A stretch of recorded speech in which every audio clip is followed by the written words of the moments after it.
conquer. Everything I put my eyes on was a beast or a monster. Gladiator down in my bones. You ain't built for the problem. Make way.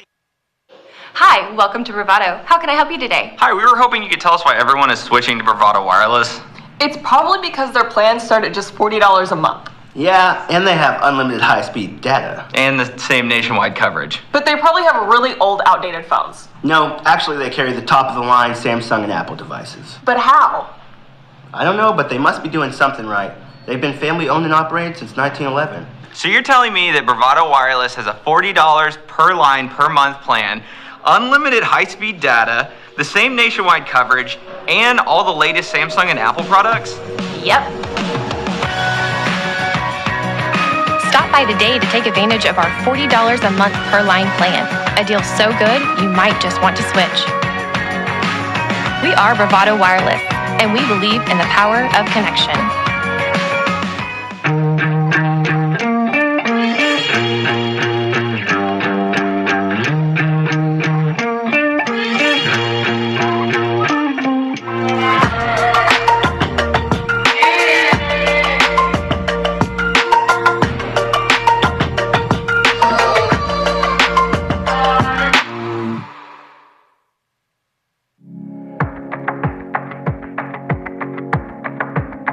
Right now, more than ever, we're choosing to take the back roads and stay off of the beaten path. We're doing all that we can to avoid the crowds and the hustle of the city. While we know that taking the road less traveled isn't for everyone, it's where we feel most at home. Every turn down this road could be challenging, and much like you, we know the harder the challenge, the greater the reward. That's why each and every day, Bravado Wireless is growing our network further down the county roads and down the roads less traveled. We're making sure wherever your road may lead, you're always connected. We are Bravado Wireless, Oklahoma's own wireless provider.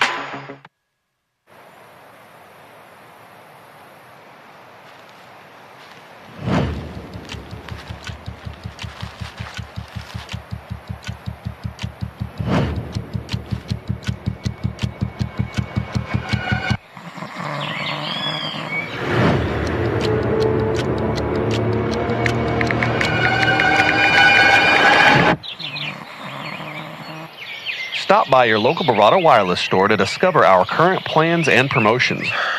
Well, dude, I didn't see anything. We're Bravado Wireless, and we believe in the power of connection. Hey, you should have been here. Yeah, he broke the school record. It was amazing. Yeah, I saw it. It was amazing. What do you mean? How did you see it? It's on Bravado TV. Let Bravado Wireless keep you connected with unlimited home internet plans starting at just $49.99 per month. Restrictions apply. See store for details. We are Bravado Wireless, and we believe in the power of connection. You are called to be bold. You have a right to the best wireless service, high-speed internet, and customer service at a price you can feel good about. At Bravado Wireless, we know this, and that's why we put you and your community first. We are owned and operated right here in Eastern Oklahoma. We live where you live. We proudly connect you to your family, friends, and business partners wherever they are. Dallas, Seattle, Taipei, Toronto, and anywhere else in the world. We are Bravado Wireless. We believe in the power of connection. At Bravado Wireless, we don't believe in wasting your time or ours. Our mission is to serve you with honesty and integrity. That's why we offer upfront competitive pricing with no hidden fees in our plans. For $40 a month, you get unlimited talk, text, and data with nationwide coverage. No data caps and no restrictions. No matter if it's your first, second, or third line, you only pay $40 per month per line. All of that with coverage on America's best network. We're your local service provider. Come get to know us. Go bold. Go Bravado. Big wireless companies keep getting bigger and bigger, but their coverage where you live is still small. At Bravado Wireless, we provide the best unlimited talk, text, and data for only $40 a month, right here in Eastern Oklahoma. You deserve to connect fast to your family, friends, and colleagues, wherever they are, with no interruptions and no excuses. Don't buy into big. Go bold. Go Bravado. Visit bravadowireless.com or visit one of our stores where we make it easy to join our family. Bravado Wireless. We believe in the power of connection. We're going Volting. In the near future, you might notice that your phone doesn't work like it used to. To avoid any disruptions, be sure to stop by your local Bravado Wireless store to upgrade your device. Once your phone is Volting compatible, you'll have faster data speeds, clearer calls, and more peace of mind. There is truly no place like home. Right here in Eastern Oklahoma, Bravado Wireless provides the best unlimited talk, text, and data for only $40 a month. We believe in strong, connected communities. That's why we live stream community events like local football games. You may not know us by name, but we'll be at the same festivals and cheering for our kids on the same sidelines. Because we live where you live. Visit bravadowireless.com or visit one of our stores where we make it easy to join our family. Bravado Wireless. We believe in the power of connection. You are called to be bold, to live out loud, to make the most out of every moment. You share these moments with your friends and family, side by side, across town and across the world. We are Bravado Wireless. We believe in the power of connection, coverage, speed, service, the latest technology. These aren't options. They're not special offers. They are obligations to you. We believe in building a community, your community. Bravado Wireless. Hey, you should have been here. Yeah, he broke the school record. It was amazing. Yeah, I saw it. It was amazing. What do you mean? How did you see it? It's on Bravado TV. Let Bravado Wireless keep you connected with unlimited home internet plans starting at just $49.99 per month. Restrictions apply. See store for details. We are Bravado Wireless, and we believe in the power of connection. With a dedicated history of serving communities with communications technologies beginning with the home phone line, today Cross is a local internet service provider that is proud to offer fiber broadband connections directly to your home. Cross's priority has always been communications technologies. We are focused on sustainable broadband infrastructure. We are expanding to reach homes with no connectivity, and we are upgrading existing networks to better serve all of our customers. Right now, we are having a home internet sale, and you can have speeds up to 100 megabits per second at only $52 per month. For other plans, prices, and details, call one of our stores today. Cross, the communications difference.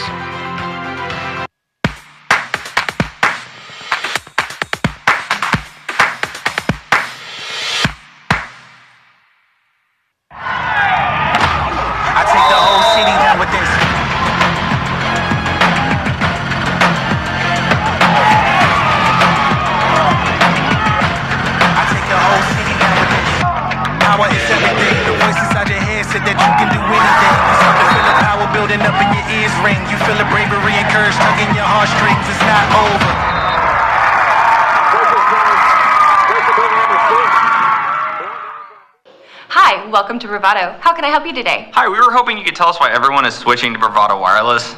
It's probably because their plans start at just $40 a month. Yeah, and they have unlimited high-speed data. And the same nationwide coverage. But they probably have really old, outdated phones. No, actually they carry the top-of-the-line Samsung and Apple devices. But how? I don't know, but they must be doing something right. They've been family-owned and operated since 1911. So you're telling me that Bravado Wireless has a $40 per line per month plan, unlimited high-speed data, the same nationwide coverage, and all the latest Samsung and Apple products? Yep. Stop by today to take advantage of our $40 a month per line plan. A deal so good, you might just want to switch. We are Bravado Wireless, and we believe in the power of connection.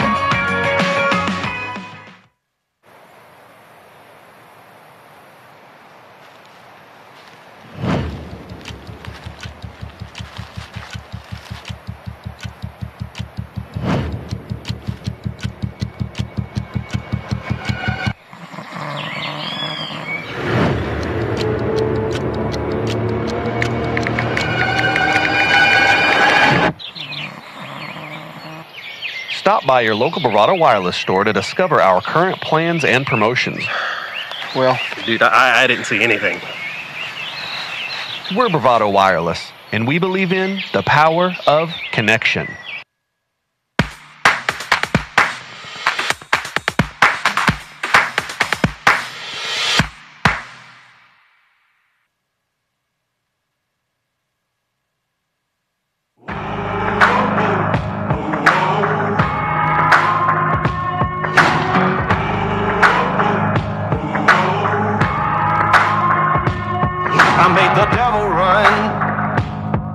gave him poison just for fun. I had one friend, now there's none. I made the devil run. I broke so many bones, but none of them were ever my own. They were an army, I was alone. I broke so many bones.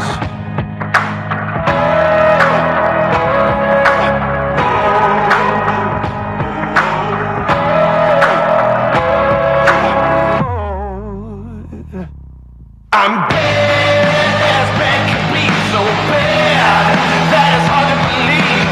Oh, what they say about me.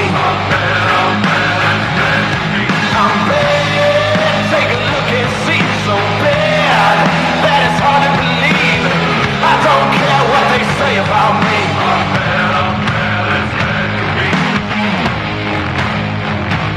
I watched an empire fall.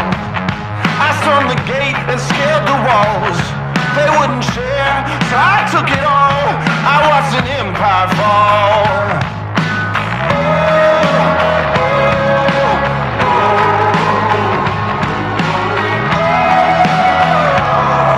I'm bad as bad can be, so bad that it's hard to believe. Oh, what they say about me.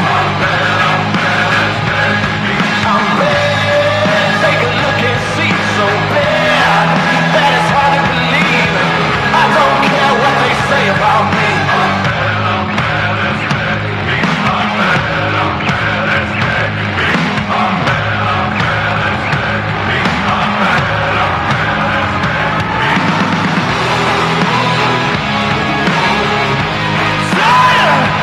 Stop it!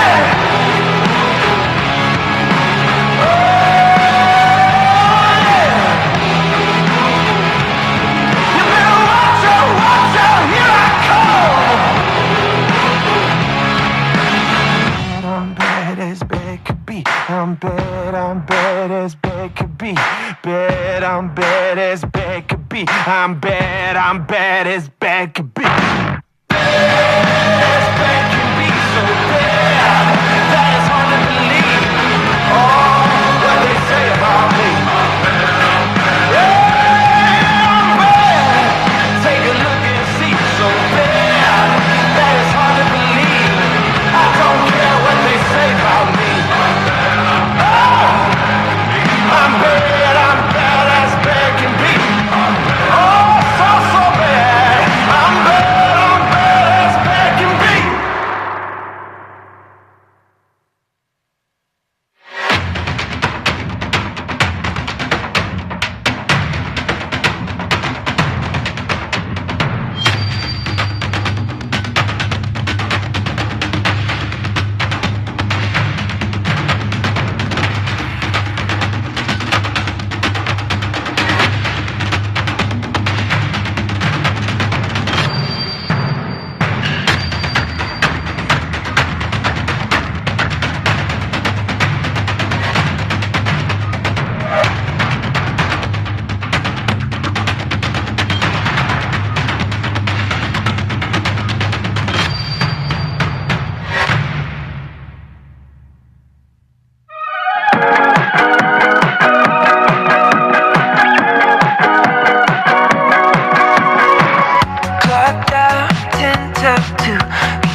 jumping off fences.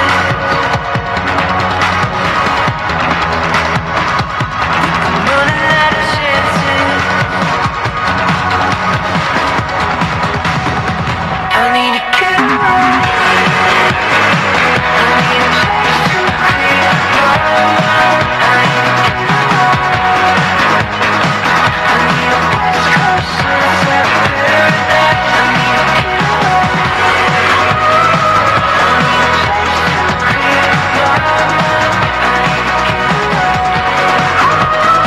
I need a West Coast sunset paradise. I need to get away.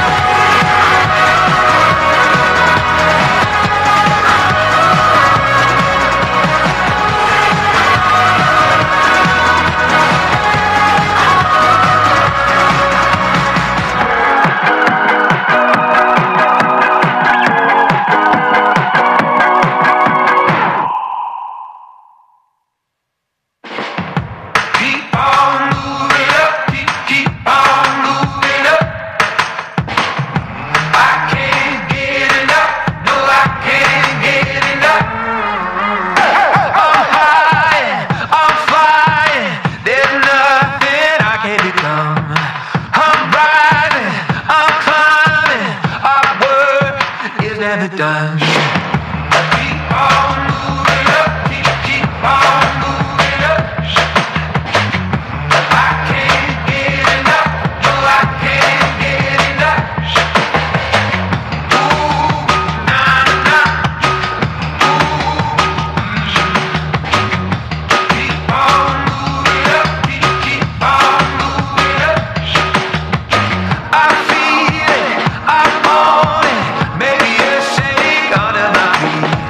I need it, I want it, I'll show you, just wait and see. Keep on moving up, keep on moving up. I can't get enough, no I can't get enough.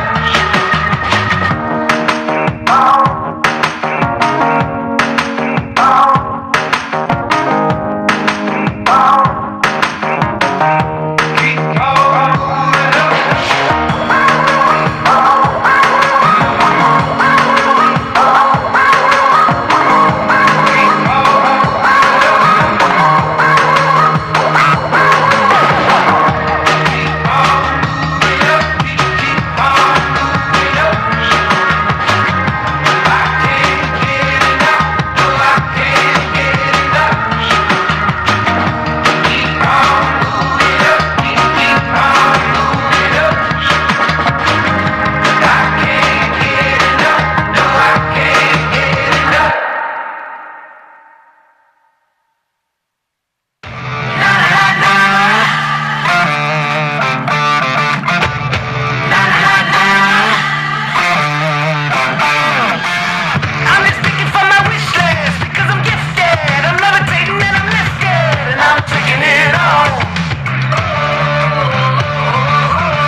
no frontline men, but watch me dead snap. Told the whole world it wouldn't take long. Used to be cool, it's time to flame on. Heard domains, I'm taking ain't thought. Heard the odds is bananas, but I am King Kong. World on my shoulders, ain't no time to be hopeless. Only thing that it does is make me keep more ferocious. Went from being a homie to no one wanted to notice, to being the focus for everyone having a motive. The dope is alive, focus the strive. Left me for dead and I always survive. Soul in my mind is aligned, I'm a goat when I die. I'ma be the one he hold as a god. Started out the bottom from the mud, yeah. Now I gotta jump in with the click, yeah. Rival mode, I came back with a grudge, The more they declining, the more that I'm climbing. I got the opposing side down to what science is without question. It's upsetting. I see them guys that try to test it. They not impressive. I'm in the opposite direction. Don't want the credit. Entire world in my possessions, what I'm obsessed with. The game told me to a monster. No obstacle that I can't conquer. No, stop me and watch me go bonkers. Perfect timing to remind them. Whoa, the game turned me to a monster. You can't put me in no genre. No, stop me and watch me go bonkers. Perfect timing to remind them. Whoa, the game turned me to a monster. Tell him back up, bad luck, you the one that tell you back up. That tough, if the cop was a clash of the math, and you in contact with a Mack truck. You in a pass points, I'm looking bash ya. Put in the gas, slapping everyone that gas ya. My numbers on the ball, hold you put your stats up with the faggots. In fact, opinion in the factor. You're gonna hate and I get that. Sorry, yes, they ain't did that. Sorry, yes, kid, I am that. Championship, I bring back. Winning and win until the day you win that. I'm convinced that I was sent to conquer, which is dominance. It's logic, if we don't kill me, makes me stronger for tomorrow. Then it's at the same, my failures are accomplishments. Opposite, you're a bricklayer. No grit, the quick, the calling quits player. Ain't on the sideline cause I'm lit player. Staying on the sideline, you're a bench player. And it's I pursue to reach the top and soon use your eyes and watch me make it hide and shoot. I'm on my grind, my watch say it's your time to lose. I got a lot, squads can't even stop this dude. So you dudes are doomed, tell them make room for dude. Pray for them, pray on them, turn on you dudes to fool. Proving how cruel I move. Got squish on my true colors like in the Rubik's Cube. Y'all act like it's cool to lose. My instinct to kill all you guys that make news I dudes. Proving I rule the room. Who just got me losing to? No obstacle that I can't conquer. No, stop me and watch me go bonkers. Perfect timing to remind them. Whoa, the game turned me to a monster. You can't put me in no genre. No, stop me and watch me go bonkers. Perfect timing to remind them. Whoa. Started out the bottom from the mud. Now I gotta jump in with the click. Rival mode, I came back with a grudge.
hand on the brain.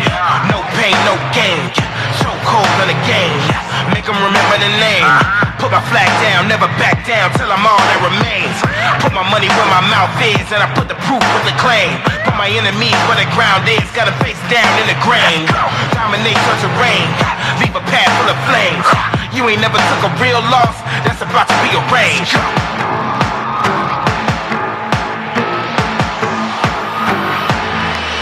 Yes, let the fire blaze, let the bridges burn. Once we go to war, it ain't no return. You ain't know I was a problem, you about to learn. Once we go to war, it ain't no return. Yeah, we about to take it way too far. Yeah, we about to take it way, way, way too far. Let's go. You ain't know I was a problem, you about to learn. Once we go to war, it ain't no return. Born ready for the drama, with an army that arrive on, and we came here to conquer. Everything I put my eyes on was a beast to a monster. Gladiator down in my bones. You ain't built for the problem.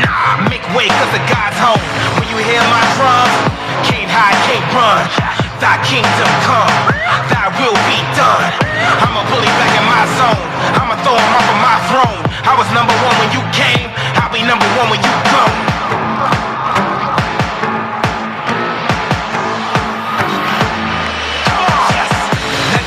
Blaze, let the bridges burn. Once we go to war, it ain't no return. You ain't know I was a problem, you about to learn. Once we go to war, it ain't no return. Yeah, we about to take it way too far. Yeah, we about to take it way, way, way too far. Let's go. You ain't know I was a problem, you about to learn. Once we go to war, it ain't no return.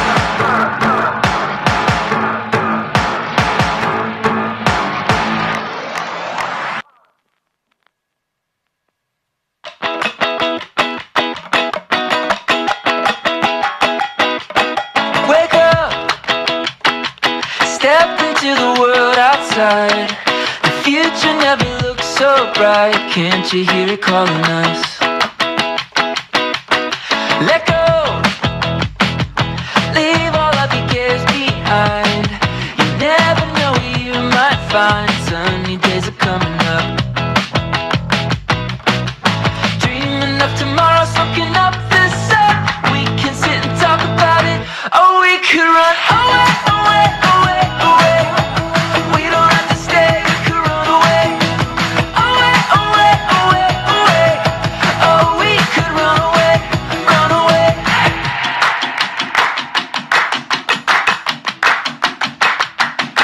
Let's go,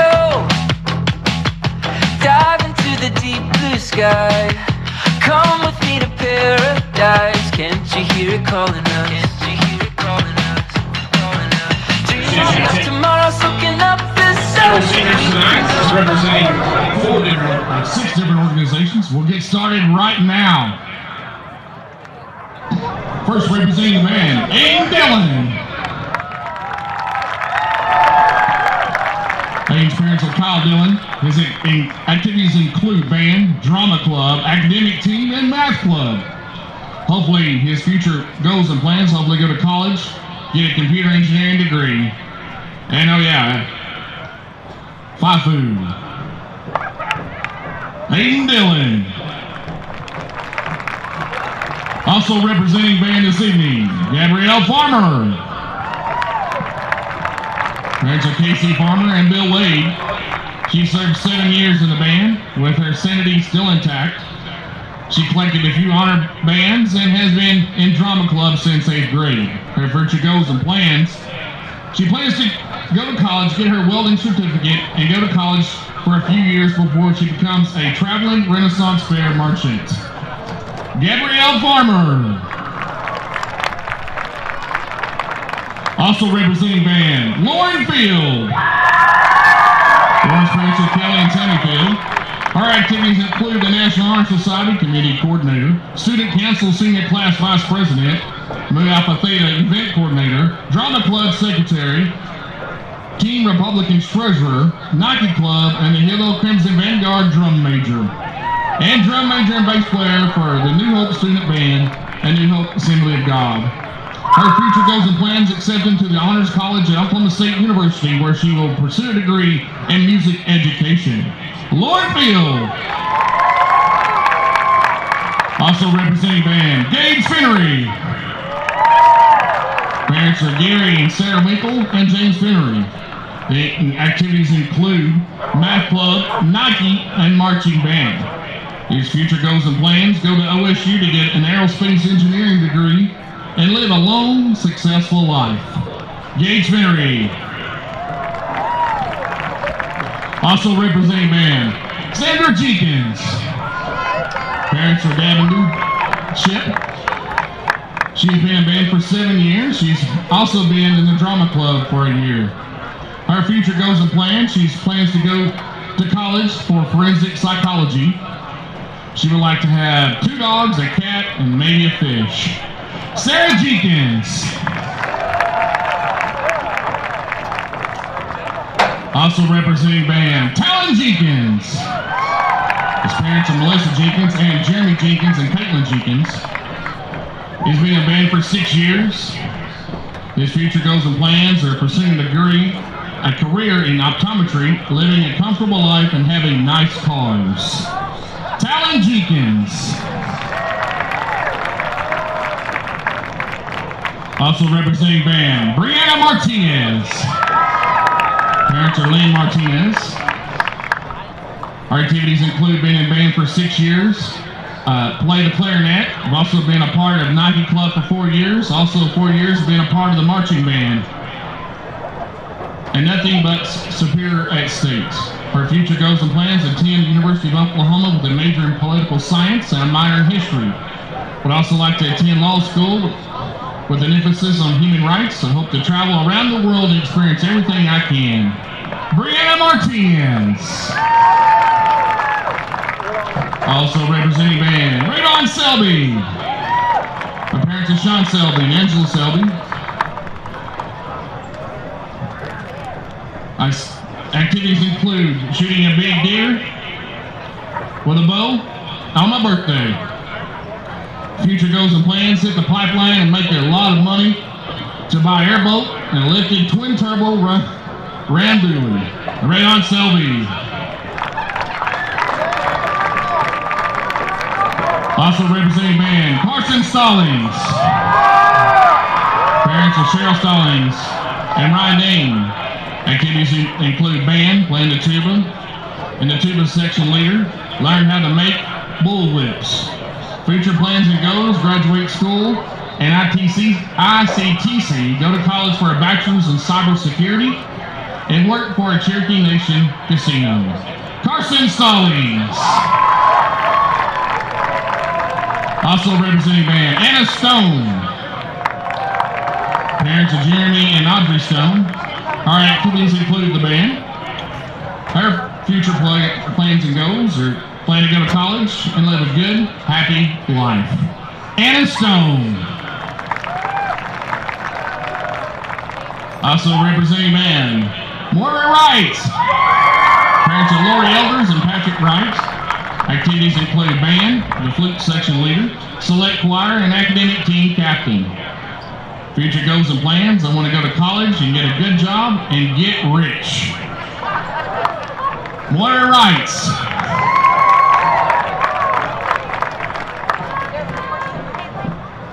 And now, representing cheerleading and golf, Kylie Adams. Parents are Junior and Amber Adams. Activities include a member of NHS for 3 years, Nike for 4 years, FCCLA for 4 years, and the President's Honor Roll. I've been a varsity cheerleader for 3 years, and golf for 4 years. So future plans and goals: plan to go to college and get a degree in business, then pursue a career I would love for the best of my life. Kylie Adams. Also representing cheerleader, Addison Bean. Parents are Mike and Stephanie Plants. Activities include done school cheer for 3 years and competitive cheer for 5 years. Future goals and plans: I hope to go to college and cheer, and I hope to travel to lots of places and be successful. Addison Bean. Also representing cheerleading, Olivia Clark. Parents are Roger and Lisa Smith and Benji and Rachel Clark. Activities include the National Honor Society for 3 years and varsity cheerleader. Future goals and plans to attend OSU, obtain a Bachelor of Science in Nursing, and be successful. Olivia Clark.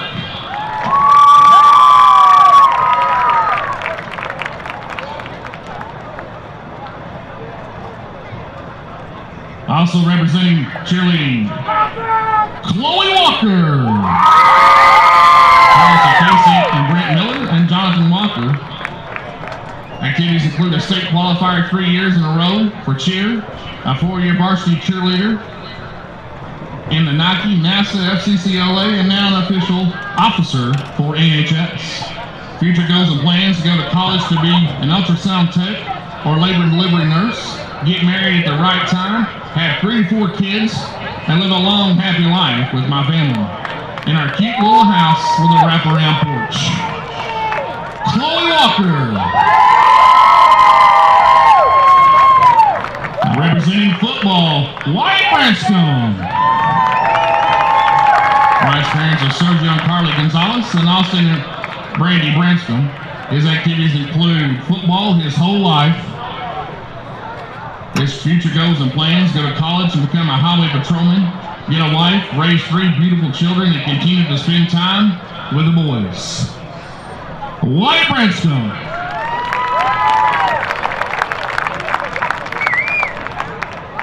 Also representing football this evening, Lamarion Burton. Parents are Kimberly Burton and Eric Virgil Sr. Also with him this evening is his brother Eric Virgil. Parents Kimberly Burton and Eric Virgil. Lamarion has been regional champ in track for 2 years and at 4x100 and 4 years of football. Lamarion's goals are one to go to college and get married, have 2 kids, and have my family the best life possible. Eric, his activities includes wanting to beat Mikey Winston's career rushing yards. His future goals and plans to marry my high school sweetheart and continue my football dreams. Lamarion Burton and Eric Virgil. Also representing football, Kaden David. Parents are Don and Casey David. He's been a 4-year starter in both baseball and football and a captain of the football team. Also 2-time All-District and All-Phoenix first team in baseball and All-Tulsa World quarterback. His future goal and plans: plan on going to OSU and joining the ROTC program. After serving in the military, I had to come back to Muskogee, be a U.S. Marshal, meet my wife, have 3 kids, and live on hundreds of acres. Very secluded like Batman. Kaden David. Also representing football, Kobe East. Parents are Tammy East and Levi East.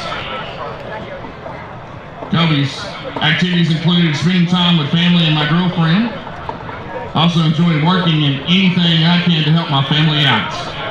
He's been a 4-year starter for varsity football. His future goals and plans is to be able to give back as much as I can to my mom and brother Levi for all they have done for me. After I graduate high school, I want to fight fires and some lives. Kobe East. Also representing football, Grayson Gaddy. His parents are Scott and Cheryl Gaddy. His activities include wrestling, powerlifting, football captain, wrestling captain, and superintendent's honor roll. His future goals and plans: go to college for a business degree, start a successful business, and have a happy family with a smoking hot life. Grayson Gaddy.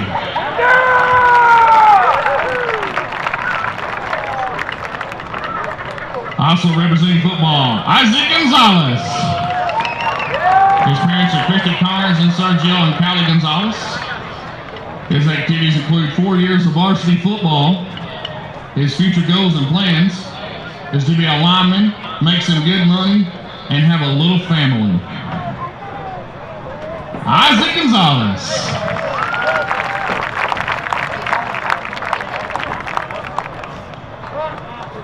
Also representing football, Micah Gonzalez. Dad is Henry Gonzalez and Mom Tina Gonzalez. His activities include playing football since first grade and wrestled for 4 years. His future goals and plans: go to college to get my entrepreneurship degree, start a business in my home repairs, make enough money to retire my parents, buy their dream house, and buy me a GT 500 and cruise into the sunset. Micah Gonzalez.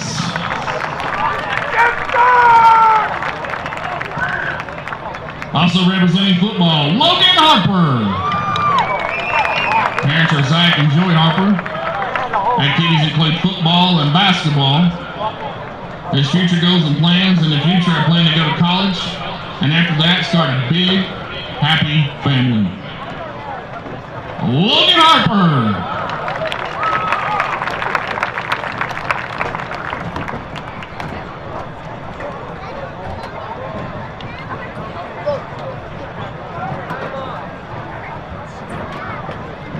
Also representing football this evening, Aiden Jenkins. His parents are Josh and Christy Jenkins with brother Hamden Jenkins. Aiden has played baseball and football for Hilda High School. His future goals: attend college to earn a degree in criminal justice, then look to begin his career in law enforcement, eventually getting married and starting a family. Aiden Jenkins.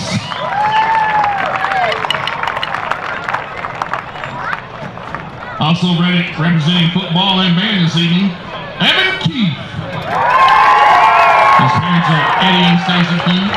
He's been a state qualifier powerlifting for 2 times, track 3 times. He was the 4A state runner-up for shot put. He's currently had 8 Division I offers for football and on the U.S. national team in 2020. His future goals and plans after high school: so I'm going to the Air Force Academy to play football and earn a degree in cybersecurity. We'll try to make it to the NFL, but if not, I will still be successful. Evan Keith.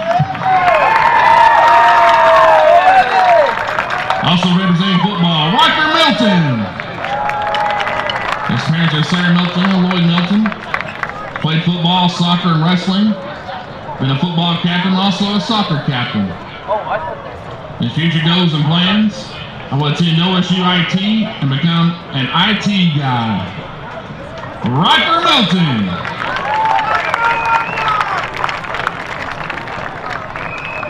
Also representing football, Isaiah Gregory Patterson. Parents are Amber Parker and Michael Patterson. Shimon Parker. His activities include football, baseball, attending Connor State with a GPA of 3.8. His future goals and plans: going to college to get my bachelor's or enlisting in the U.S. Air Force. Isaiah Gregory Patterson.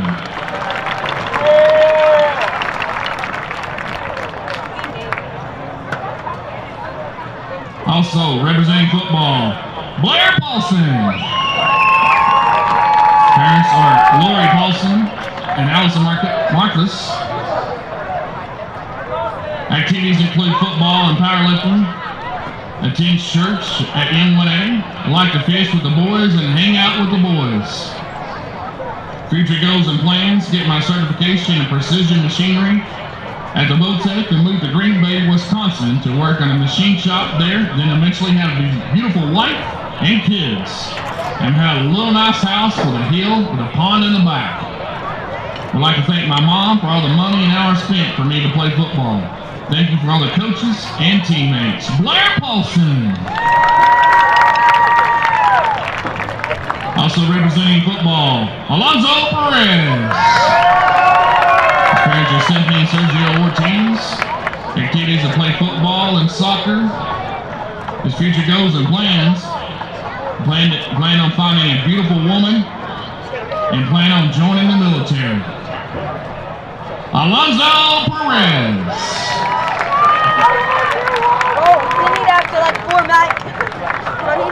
Also representing football this evening, Caden Shows.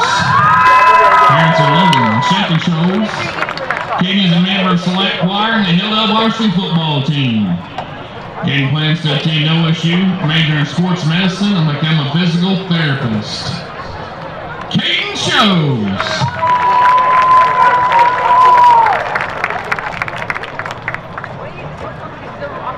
Also representing football this evening, Jace Walker. Parents of Howard and G. Walker and Charlotte Tiger. Activities include football and track, and attending ICTC for electrical training. Plans to go to lineman school, move to Florida, meet the girl of your dreams, build a big house, buy a big truck and a fast car, and have a couple of babies. Jace Walker.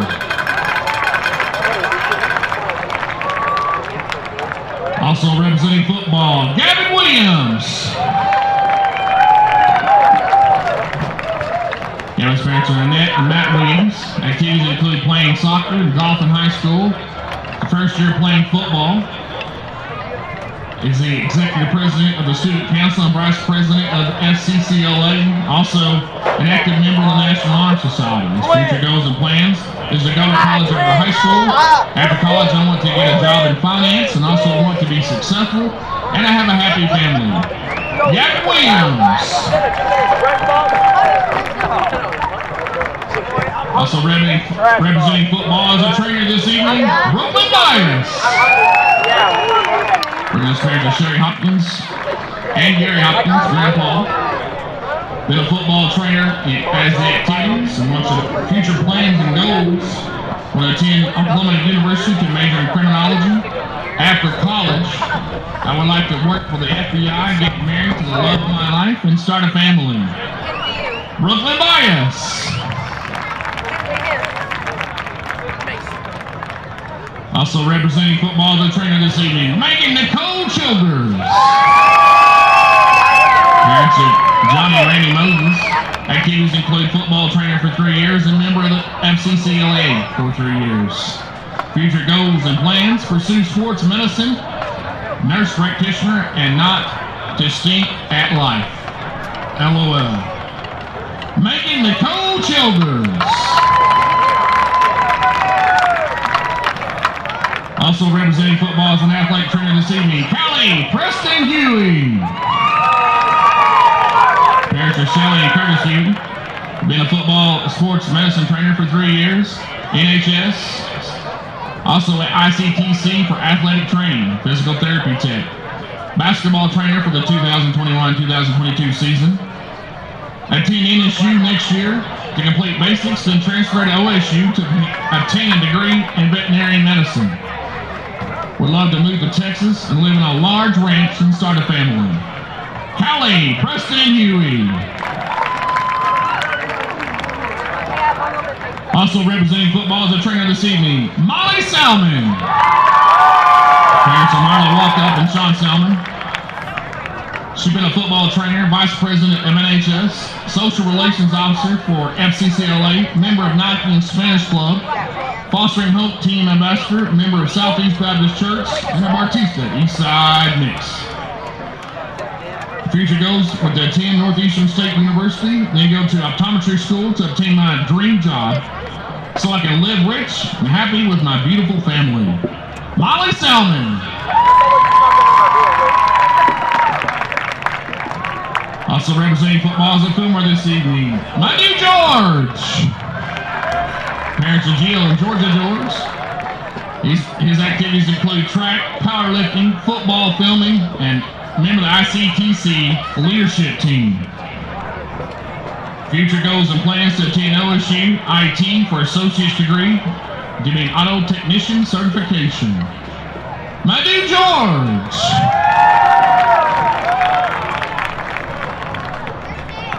Now representing softball this evening, Lexi Cramp. Parents of Crystal Edger and Jeremy Cramp. The activities include a 4-year starter in softball, and this year made All-State. Future goals and plans after high school, I'm going to go to Connors State College to further my academics and softball career. Lexi Cramp.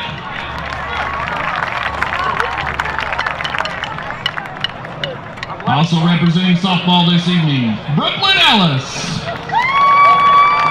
Parents of Jamie Ellis and Wes Ellis. Our activities include softball, All-State, MVP, Muskogee Magazine. Future goals and plans to attend Murray State for softball and to be a traveling nurse. Brooklyn Ellis. All right, ladies and gentlemen, let's look across the field. It goes from the 10 down the 10. Your 2022 football senior night. Let's give a good hand. That's right. Let them hear you out there. Thank you, seniors. I do appreciate you very much. I take the whole city down with this.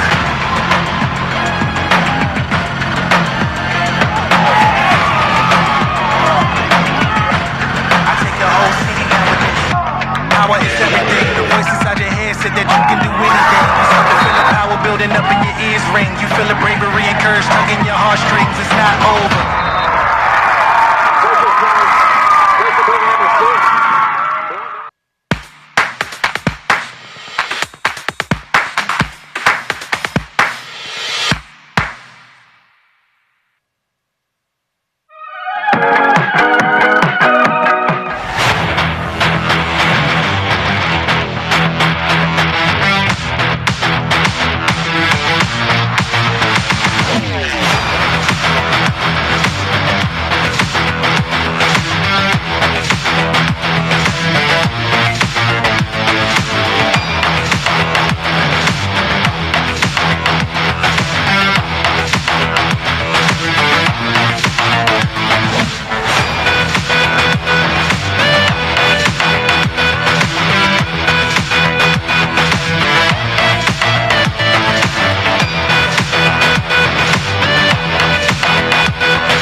Welcome here to Bravado Wireless Friday Night Lights Game of the Week. We have moved up to Thursday night due to weather coming into the state of Oklahoma tonight, as much of the state has. I'm Curtis Branch, joined alongside Deon Amati, and we're here for Week 10 action in HILLDALE Hornet Stadium with the Battle for the Rock.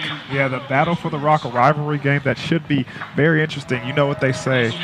Once it's a rivalry game, throw all the records out the window because it's all about matchups and who you know and who you got. Absolutely. Both coaches said forget the records. These guys are, this is all about the battle here, and so we're excited to see this game. It's a lot on the line for visiting Fort Gibson. 0-9 have had a tough season that has been decimated by injuries throughout the year. They've got some guys back from when we saw them a couple of weeks ago, and they're very motivated tonight to upend Hilldale's opportunity to win the district. But for Fort Gibson, it's not only about injuries. It's about a team that's facing adversity with injuries and also a lot of young players. So hopefully this is something that they can learn and grow on and use this experience to get better, not just for the season, because, again, this is the last game, but also moving forward in their careers. Absolutely. And for host Hilldale, number 1 seed district championship on the line. A lot on the line. It's not going to be decided tonight because it will also be dictated somewhat by the Broken Bow Ada game that will be played Saturday at 2 in Broken Bow. So, but these 2 games, a lot on the line for both teams, and we're excited to see them. We're going to take a quick break and come back for the national anthem and some keys to the game. Sounds good.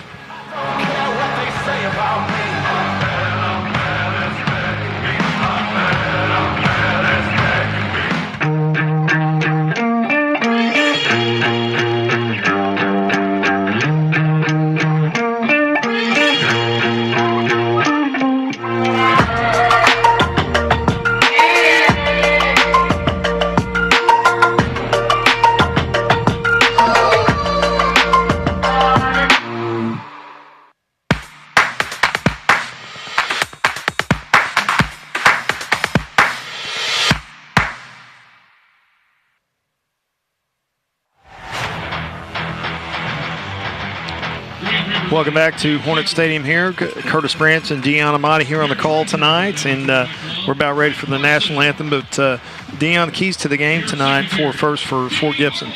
For Fort Gibson, it's all about controlling the line of scrimmage. They talked about how much they know this Hilldale team wants to play smash-mouth football, and they have to be able to play physical in the trenches with them. Number 2, win their matchups on the outside, especially if they see one-on-one individuals and matchups that they feel they can win. They have to take advantage of those opportunities and do so. And also, again, between the line, making sure you control the line of scrimmage. It's very important. In a rivalry game like this, it's going to be difficult. Everybody's familiar with what one another do. Make sure you win the battle on the line of scrimmage. Right, absolutely. I thought one other thing that Coach Nolan told us before the game is believe that they can. For a team that's been decimated by injuries and not had a lot of success this year, you got to walk out of that locker room here in 5 minutes and believe that you can go on the field and win this ball game. We saw them early on against Ada a couple weeks ago where they had chances to take the lead, chances to put points on the board, and they didn't capitalize. That will be key for them tonight, in my opinion. Definitely. What about for the host Hornets? The Hilldale Hornets just have to make sure that they do the little things right. Again, this is a rivalry game, and you are so familiar with the team on the other side of the ball with you. You have to make sure that you don't lose composure in these rivalry matchups and do the little things right. Number 2, keep David off the ground. This is a guy that runs their offense, and he is a really good quarterback for them and what they do. But it's very important. He's coming off injuries. Last week was his first week back. You got to make sure you protect your quarterback and make sure he stays off the ground. And number 2, run the ball. You got that gifted running back Virgil. He's going to be wearing the number 1 jersey tonight.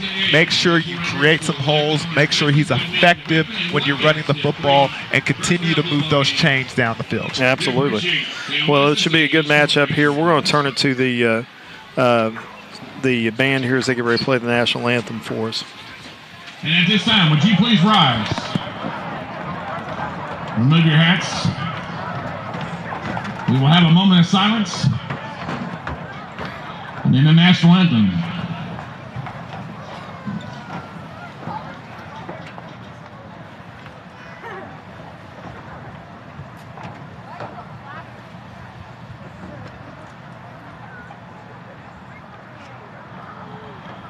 Thank you.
Crimson Vanguard Band. Ran in the direction of Mr. Tag Clark.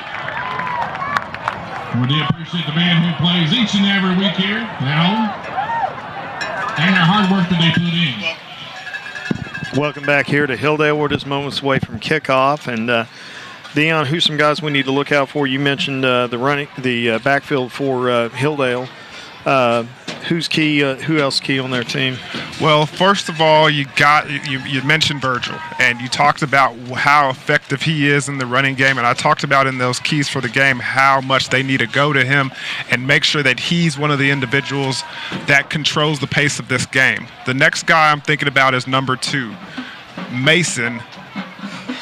Is the tight end, and he's the individual that they go to a lot. He wreaks havoc on defense. He's also a good tight end for them offensively, a good offensive weapon. Look for number 2 to kind of be one of the main guys that they go to. On the other side of the ball for Fort Gibson, you got to trust in an individual that we didn't get the opportunity of seeing last time we covered Fort Gibson, and that was Waggle, the number 2 outside wide receiver. He does a lot for this team as far as catching the ball and being explosive in the open field.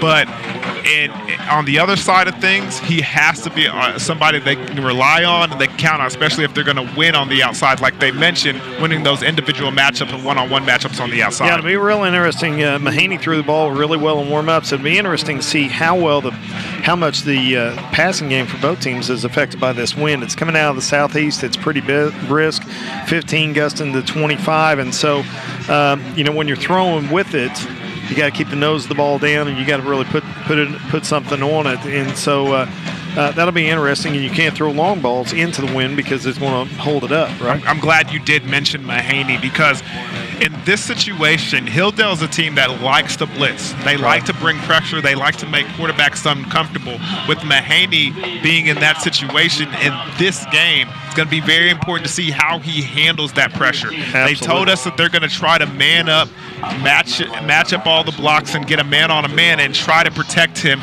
with a max protect look.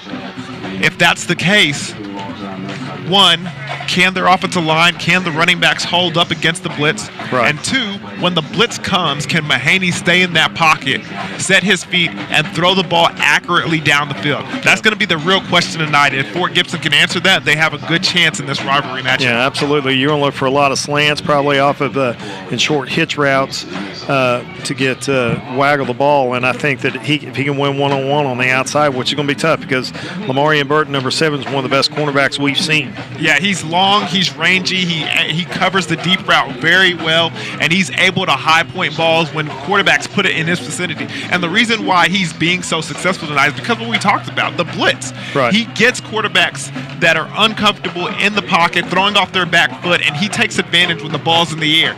Look for him to try to do that today on senior night and go out with a bang, especially rocking into the playoffs. Yeah, absolutely. And Coach Blevins told us he had 2 big interceptions and a big win over Broken Bow, a team that we saw early on in the season in a big matchup against McAllister.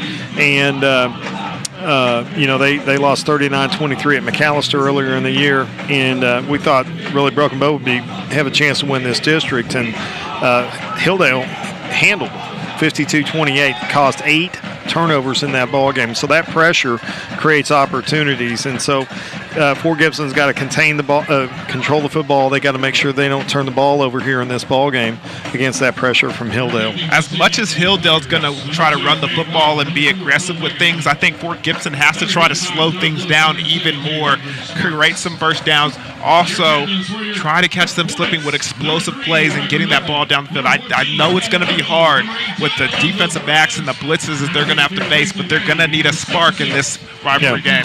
The one thing that the pressure brings you is opportunities. If you get one-on-one matchups, you take advantage of those, you're probably going to the house. So that's something you got to hope for if you're Fort Gibson and really look to expose here. But just moments away from kickoff, we're going to take a quick break from our sponsors here at Bravado Wireless and come back to you with kickoff here in just a moment.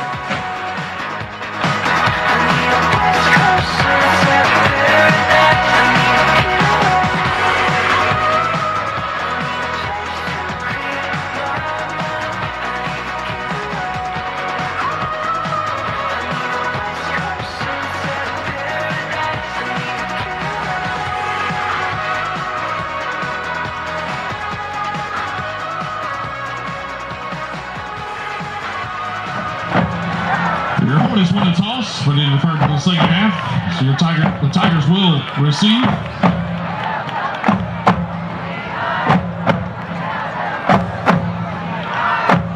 Your officials this evening from the Greater Tulsa Officials Association. Your back judge, Pete Knudsen. Your linesman, Bradley Fisher. Your head linesman, Jimmy Williams. Your umpire, Sean Jackson. And your referee this evening, James Francis.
We're just moments away from kickoff here. Curtis Branch joining alongside Deon Amati. We've had the coin toss. Both teams have entered the field, and final directions from the coaches before we kick this thing off, Deon.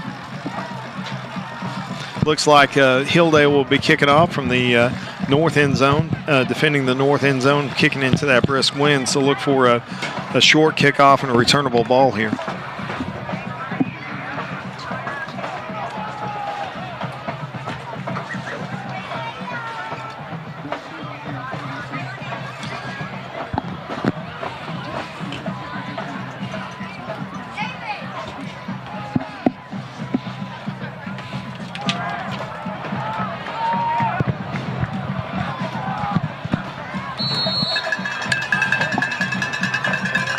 Kickoff back, 70 out deep on, or wiggle kick here.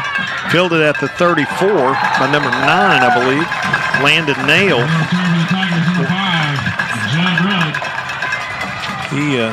Or number 5, sorry, Judd Rudd on that. And we got a little blockage in my view here. Yeah, tackled by number 19, Brandon Tomlinson.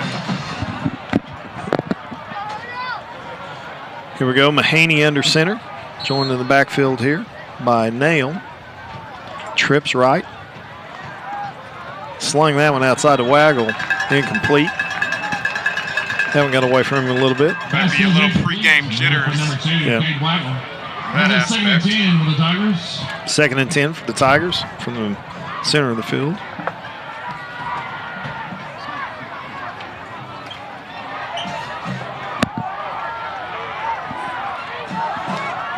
Mahaney back to throw again, finds 18. Donnie Cox in the flats. He gets it past the first down marker, gain of 1, maybe 2.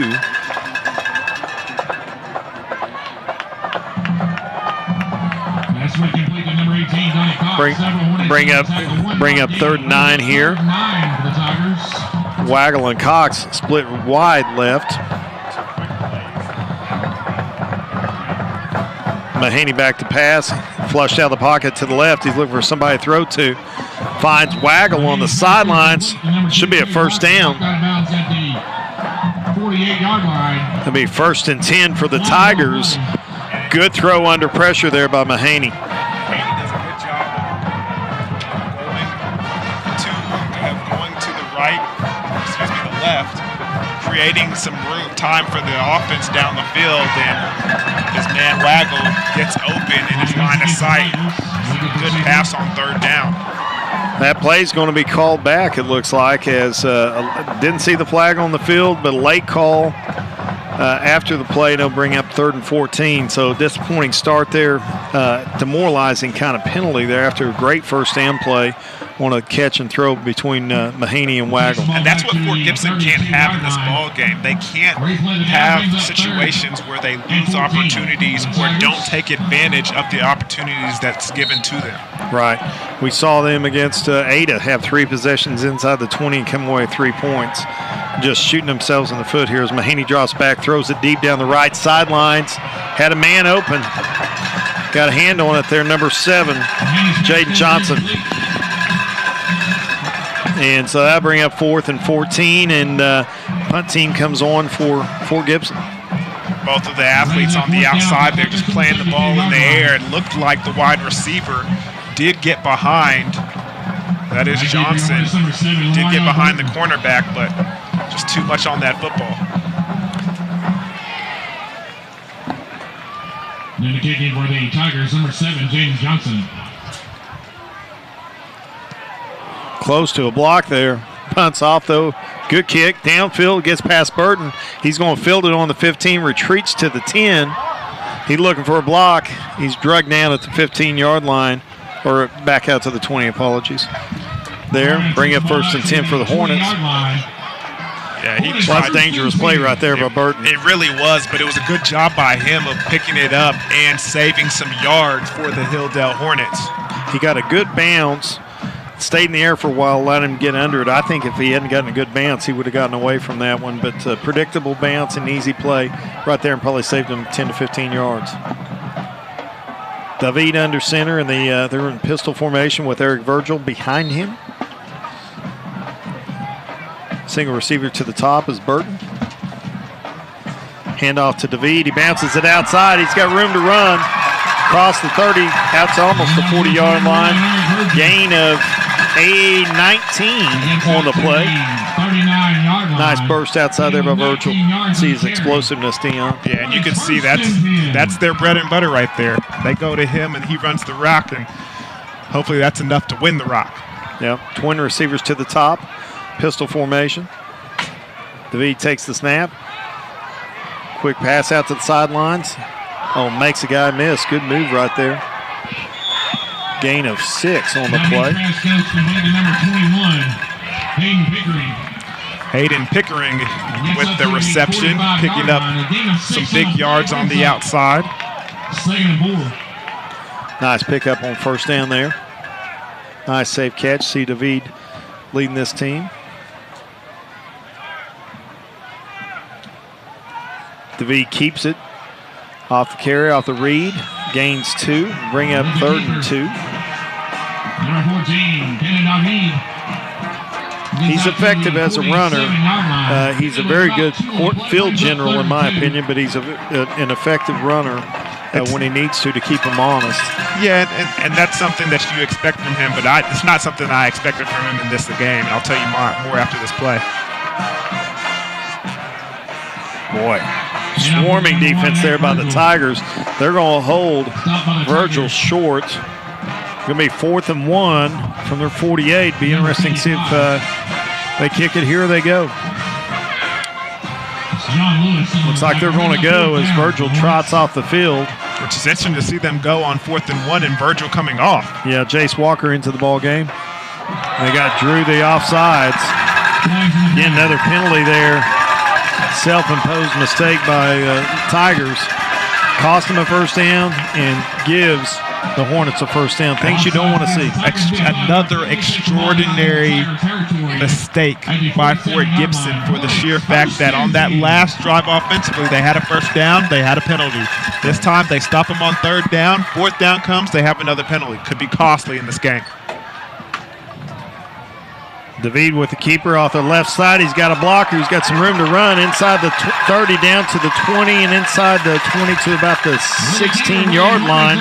Nice keeper there off the zone read by David. Again, big pickup right there. Again, David running the ball, having an explosive play. Again, something that I did not think we would see a lot of tonight, especially with him coming off of an injury and only playing a second game. 31-yard pickup on the play. Virgil back in. Dances, prances. He's got room to run down the left sideline. He's going to walk in. A 16-yard touchdown there by Virgil. That's just extraordinary running by Virgil for the sheer fact that watch the way he sets up this block at the end where he's running, he shows the patience, allows the defender to choose what side he wants to attack on, then he just goes to the other side and walks into the end zone. Yeah, very great patience there. You don't see that a lot in high school running backs. You saw it there by him. Point after try. As we see the point after. Ball down, kick up. It's good. 75, Cash Schiller. Here you see the replay as Virgil bounces it outside and makes an easy walk into the end zone there. Good blocking there by 44 on the kick out. Matt Crabtree. So 8:52 left in the first quarter. Score 7-0 for the Hornets. Good execution offensively for the Hornets. That's the way to move the ball down the field.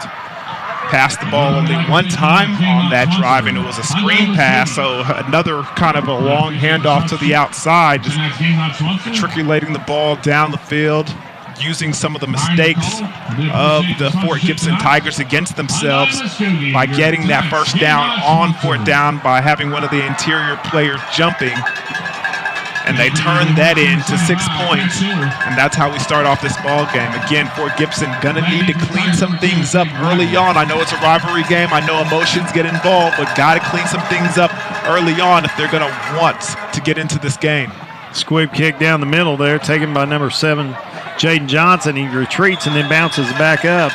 Gets it out to the 35 is where it's going to be before Gibson football. Jaden Johnson takes the ball to the 35-yard line. Tigers first and 10. Again, Fort Gibson is going to have to be aggressive with their ability to run the football. They're going to have to keep them honest. You saw a lot of passing the football on the outside and on the perimeter in their first drive. You got to keep them honest by getting between the tackles and showing that you will run the football. Trips left here. Handoff inside to Nail, I believe. Nice game. Had a good game against Ada. Pickup of 4 right there. Got to keep running the football. Got to keep moving the chains. If you stay ahead of the chains, you can be effective offensively here. You cannot have pre-snap penalties. Mahaney takes the snap. Handoff to Nail. Sweeps right. Got a little room to run. Look close to the first down. Looks like he's going to be about a half a yard short. Nice gain. Burst out there. Good blocking trips formation. Trips closed. About 3 on play, brings up 3rd and 1. Brought down by the Hornets number 7. 3rd and 1. Trips left here. Waggle, Johnson, and Cox to the left. Nail bounces it, gets it above the 45, out to the 47, where it'll be marked down for a first down. That's running inside there. Great running inside. Great vision by Nail to see the kind of the penetration in the backfield, be able to step around it and go to that vacated hole and pick up the first down for the Tigers. Absolutely. That running game negates the pressure of Hilldale, doesn't it? It really does. And you saw, I mean, early in this game, that first series, they wanted to pass the ball and get the ball on the perimeter, not knowing if they could handle the battle in the trenches. Now their offensive line is kind of showing that they can do so. They can move the ball, they can move the chains, running between the tackles. Yeah, if they do that, then you bring a safety up to handle the run. Run fits, and then that gives you some one-on-ones on the outside. So good adjustment there by Fort Gibson. 7:37 left here in the first quarter. We're going to take a timeout as there's a break in the action here on Bravado Wireless.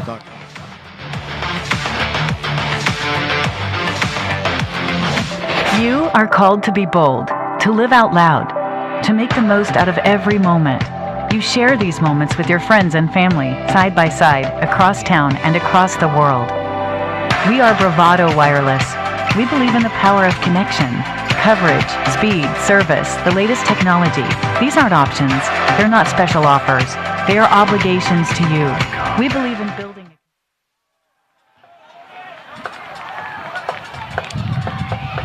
Hand off to Nail. Going to be stopped a yard short of the line of scrimmage there. Good penetration inside by number 66.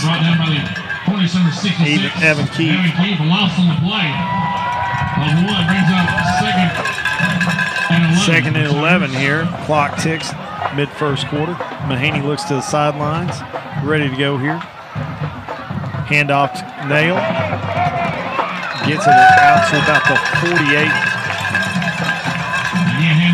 yard line. That'll bring up third and 8. Number 11, Hayden Jenkins. Take about 2 yards on the carry. Brings up third and 9 for the Tigers. Ball spot the 48-yard line.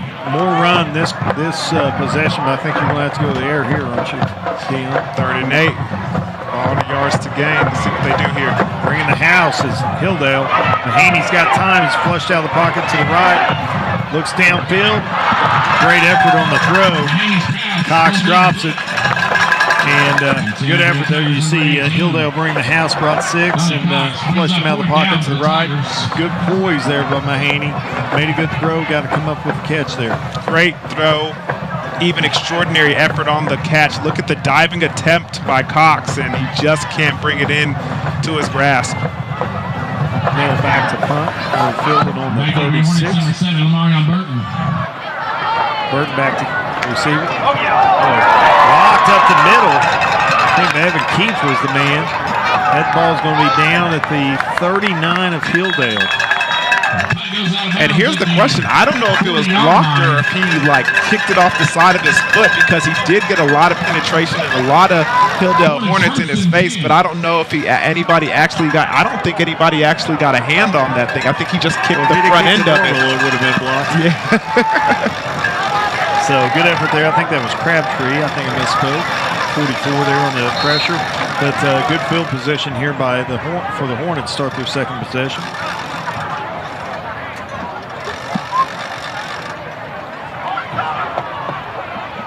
Outside pitch to Virgil. Virgil makes a nice cutback. Good tackling inside there by number 28.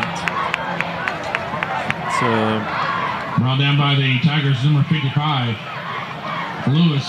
Well, Lewis is the guy giving the name, but we don't have a Lewis on their roster. Second and 7 here. Inside handoff to Virgil.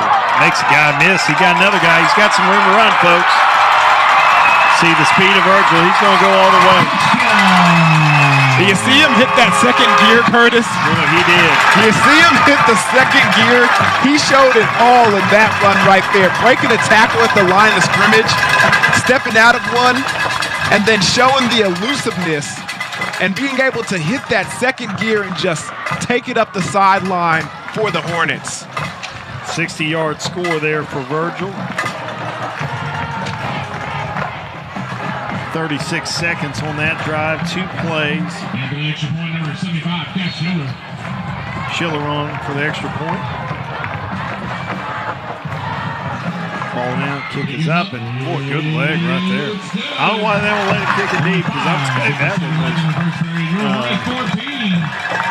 that one was a big-time kick on the extra point. Here we see it again. Take a look at it one time. He breaks that tackle at the line of scrimmage. Good blocking on the outside, makes a man miss, and then turns on the Jets right here, right there, and says, y'all ain't gonna catch me. Judd Rudd on the pursuit, but couldn't track him down. Great jump cut right there. Kicks it into high gear, and he's gone, folks. Goodness gracious. Fort Gibson was doing a good job of running the ball, moving the chains down the field on that second possession offensively, and Virgil just says, no. I'll show you how to run the football.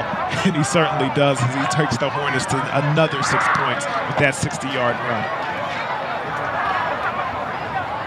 Dynamic running backs going to give them a huge advantage. Their running game is going to really help them going into playoffs as we start getting into some bad weather, colder weather, wet weather. Don't see many kickers kick with two knee braces on like Schiller. But he's done a good job for him tonight. Not common at all. Boy, he drives that one into the ground. I think we're having offsides here.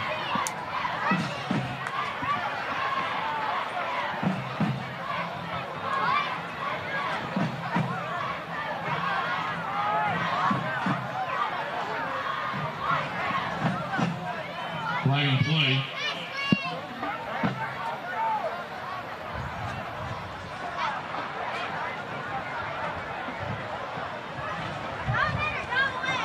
We'll move it back 5 yards and re-kick that. Early score from the Bixby Jinx game. Jinx leads early 14-7. Second quarter. Game televised nationally on ESPN2. But we don't encourage you to turn there. Stay here with us on Bravado Wireless. Johnson with a return. Gets it out close to midfield. Good field position here to start the third possession for Fort Gibson.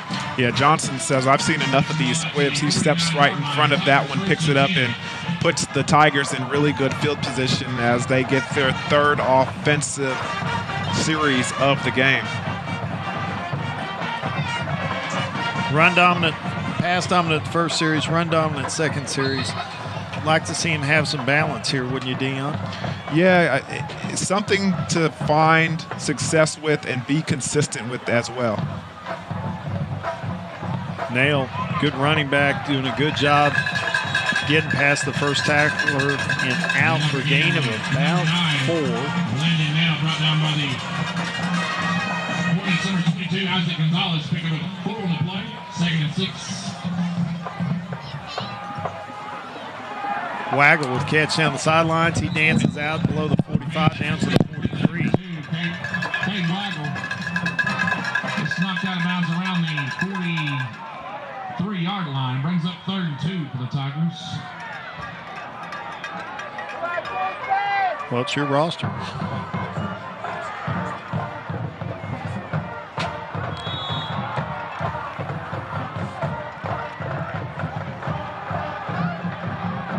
Against the Hornets. Offsides is the call. They have 5-yard penalty. Takes the ball down to the 38-yard line. Tigers 1st and 10.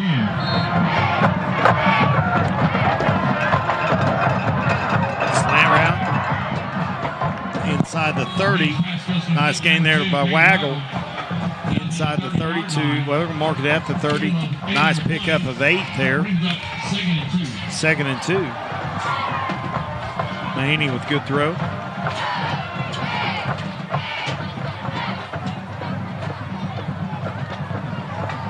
Mahaney drops the snap.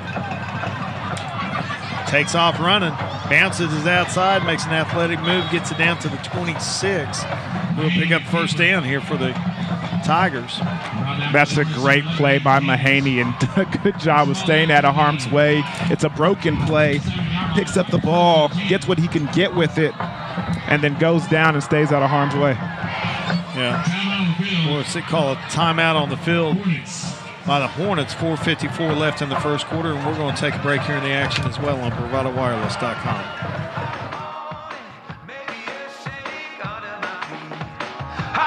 Hey, you should have been here. Yeah, he broke the school record. It was amazing. Yeah, I saw it. It was amazing. What do you mean? How did you see it? It's on Bravado TV. Let Bravado Wireless keep you connected with unlimited home internet plans starting at just $49.99 per month. Restrictions apply. See store for details. We are Bravado Wireless, and we believe in the power of connection.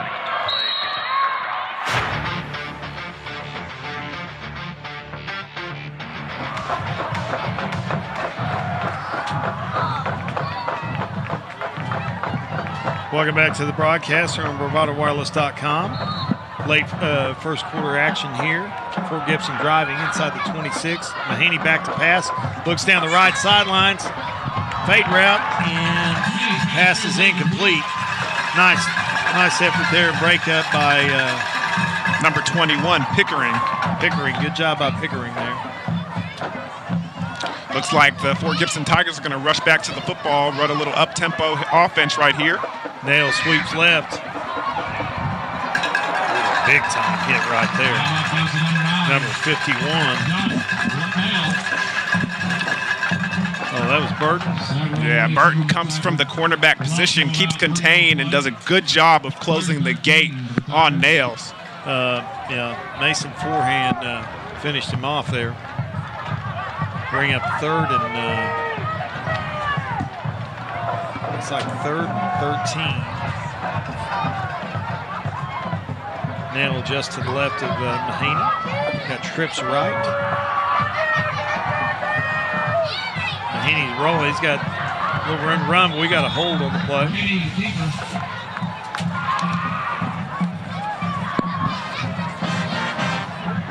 Ball down by the Hornets number 45.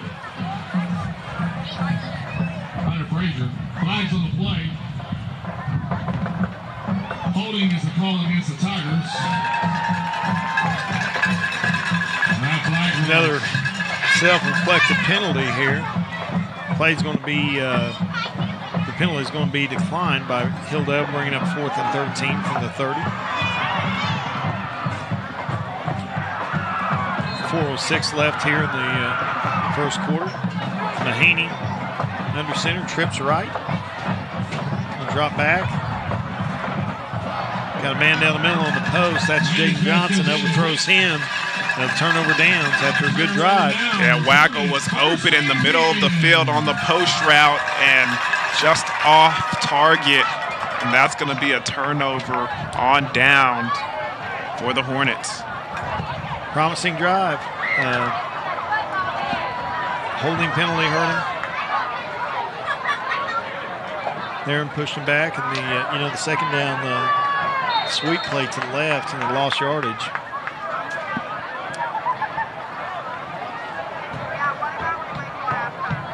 I formation, you don't see this much. Burton with a handoff on the jet sweep. Good crack back there on the edge. Burton gains 1 or 2. Good string out there by Fort Gibson and taking that to the sidelines and not letting him turn upfield. I think that was Johnson on the tackle. It's his number 1, Eric Virgil. Gets about 1 yard on the carry. Brings up 2nd and 9 from the 30-yard line.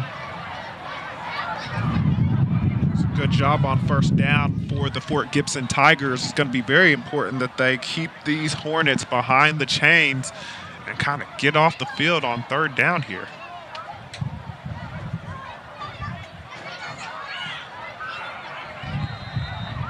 Well, nowhere to go there. Number 33 in, substituting Virgil, Jace Walker, and then we've got a personal foul here. Now game of the play. Flags in the play.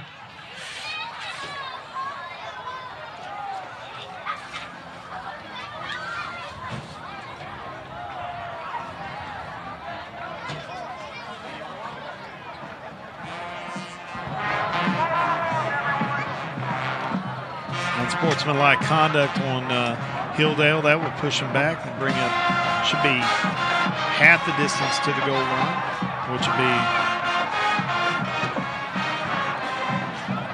Likewise against the Hornets.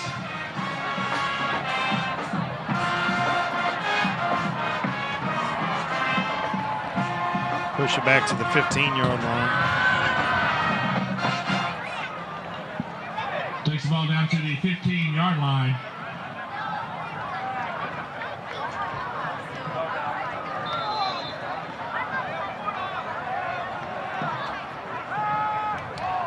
David out in the flats. Going nowhere to go. Waggle with a great play in the open field. David's pass goes complete to number 21, Hayden Pickering. Pickering has been an effective receiver for Hilldale tonight. That time that pass was just a little low, and so therefore he had to come down and get it and wasn't able to do much after the catch. Good job by that Fort Gibson defense getting a stop and getting off the field as Waggle's back there to return the punt.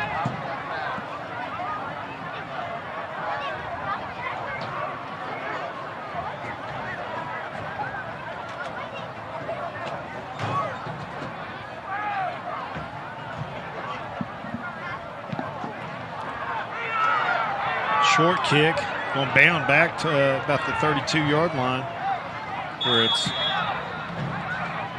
down, just 2 yards past the original line of scrimmage.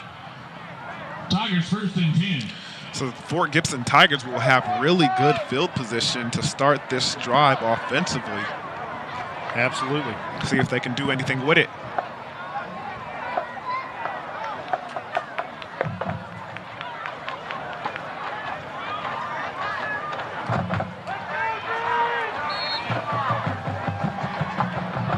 Waggle looking for the call. The Twins to the top, to the left of the screen. We got jump offsides here.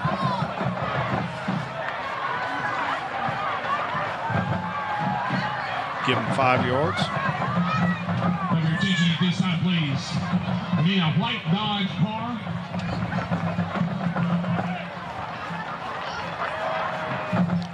Mahaney flush to the right, looking downfield. Nobody there. Mahaney's pass goes incomplete. Goes in to second down for the Tigers. Again, attention, please. If we can have a white Dodge car. Going to Miss Geneva Scott, please. Don't move your car at this time. We need your car moved at this time. Mahaney directing traffic here. Inside handoff to Nail. No, Mahaney keeps it. Got room to run. Brought down after a gain of about 6. They give him a first down on the 18-yard line. It's probably a good thing that Mahaney pulled that ball, because whoever was playing running back at that time really took a hit in the middle of the pocket. Nice keeper there by Mahaney. You see the receiver to the top of the screen. A lot of room out there to the right. You got one-on-one. You can look for the slant. And good defense there. Really good defense by Pickering once again. The corner out there is relentless. He refuses to let the Fort Gibson Tigers attack on the outside. Great technique used there. The one-on-one matchup that you like with Johnson out there. Got Twins to the top. Single receiver to the bottom of your screen here. Inside handoff to Nail.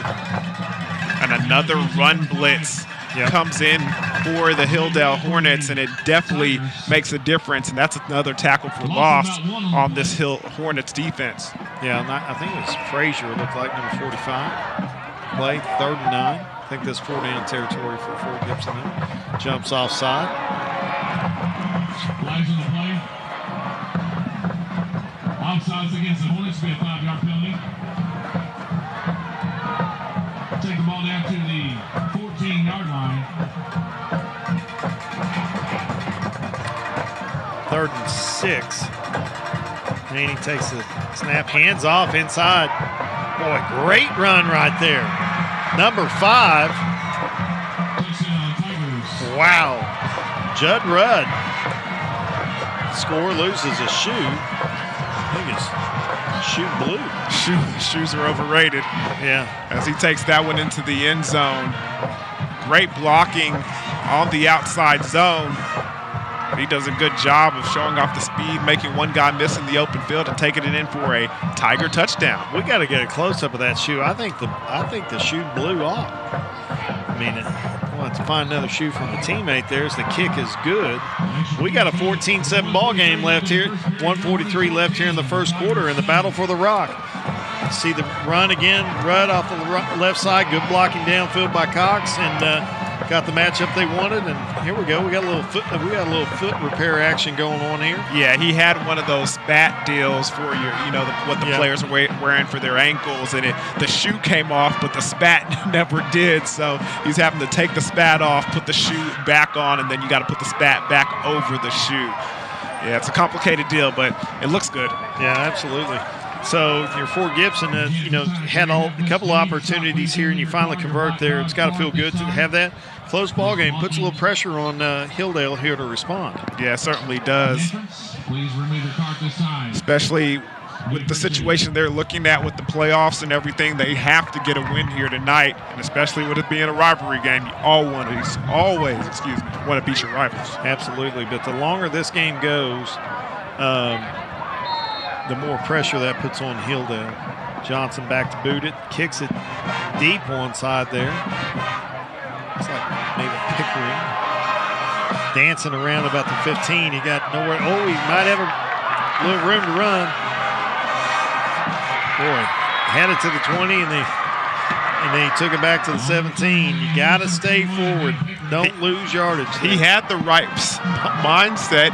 He made too many indecisive moves there, ran into his own teammate, and that was the proper way to go. Because if his teammate wasn't there, he hits daylight, and he's going for a long ways. That would look like, reminded me of when you and I went and played bumper cars at the state fair. Keep bouncing around and trying to get forward and go back. And sometimes it was friendly fire, and sometimes it was the other team. Absolutely. Virgil behind the center of the pistol. Handoff, bounces it to the right, folks. He's got room to run. Better track him down. And he knows which way to go. North and south is what Virgil likes. Yeah, I like that off-tackle play right there. Been big yardage play for him all night long. We got a flag. Maybe one reason is they got a flag on the play. Flags in the play.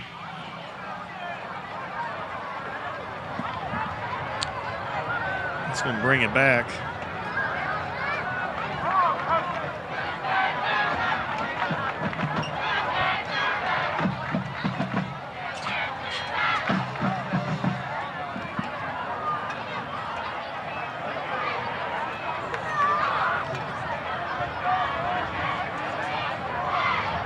That'll push him back inside the 10. Again, negative yardage plays, just stall drives. Just tough. This is going to allow Fort Gibson to bring a little pressure here. We'll replay the down.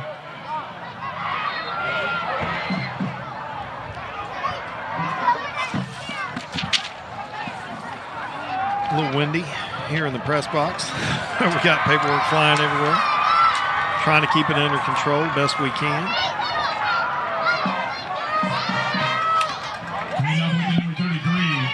No gain on the play right there. Bring it 2nd and 20. Brings up 2nd and long for the Hornets.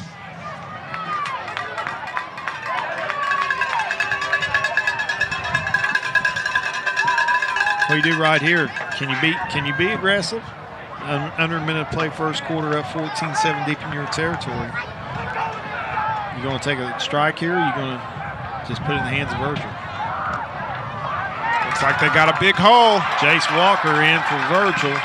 Boy, he gets it all back right there. That's a gain of 20 out to the 28-yard line. Should be a first down. Nice run by Walker. Right out to the 27-yard line. Hornets first down for the Hornets. Big pickup there. Why is that play so effective, Dion? I think it's just the way you block it up. I mean, if you can get the lineman cleared out, you can get second level a little bit. It's just so effective with that ability to get some blockers in front of you, some of the right guys. Walker bounces it out to the left. Slew of Fort Gibson defenders there. 56 on the play. That's Stavros Vafeas. I hope I pronounced that right. We were corrected in the first quarter. We had a wrong roster for the HILLDALE Hornets. We were calling Wyatt Branston Matt Crabtree, which we have on the other roster that was provided to us. So with that, we're going to take a break in the action. 14-7 HILLDALE after 1.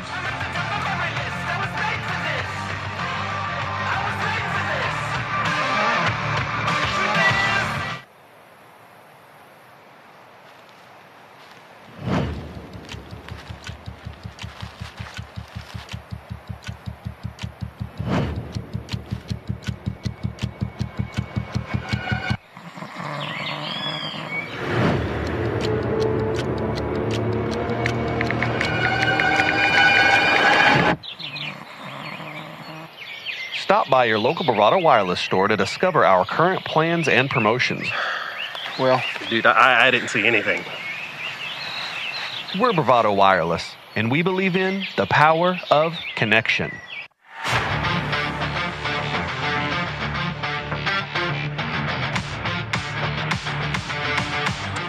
Welcome back to Bravado Wireless's broadcast of the Friday Night Lights. We're here on Thursday night due to weather coming in. Tomorrow, second quarter is about to start with Hilldale.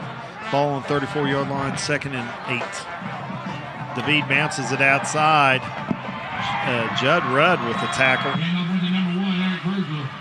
I'm sorry, Virgil. Brought down by the Tigers number 55 and number 5. David did do a good job of handing it off to Virgil, though.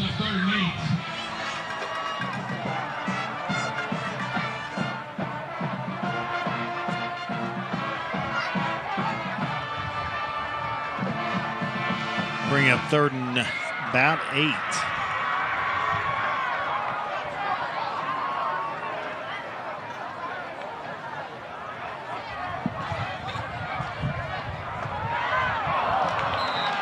And that pass just a little off target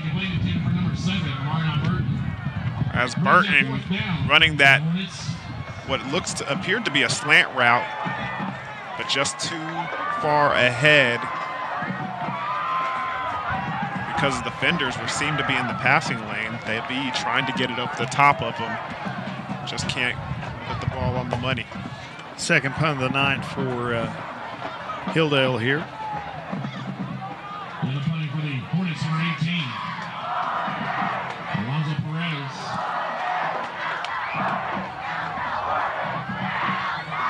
Good snap. Kick up. Good wind-aided kick there. It bounces out beyond the 30-yard line down to about the 28-yard line where Fort Gibson will take over. 28-yard line. Tigers 1st and 10. Tigers going into the wind here the second quarter, going to the south end zone.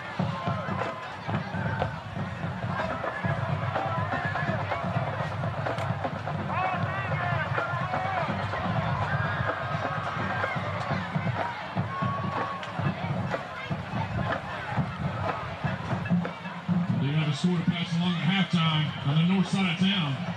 Stillwater 14, Muskogee 14. PA announcer mentioned that we've got a tight one there in a 6A2 district title matchup.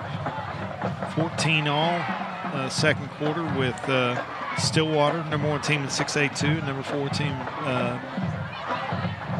Muskogee. 1st and 10. Mahaney drops back. Finds Nail in the flats, and he just took his eyes off the ball. Might have had a gain there. They had him blocked up on the edge. Brings up 2nd and 10 for the Tigers. 2nd and 10 for the Tigers. You're going to pull off the upset. Those are the kind of plays you got to make, Dion. You got to make catches in the open field, and you got to take advantage of the turnovers when you get them. And they did that the last series. Let's see what they can do here on 2nd down.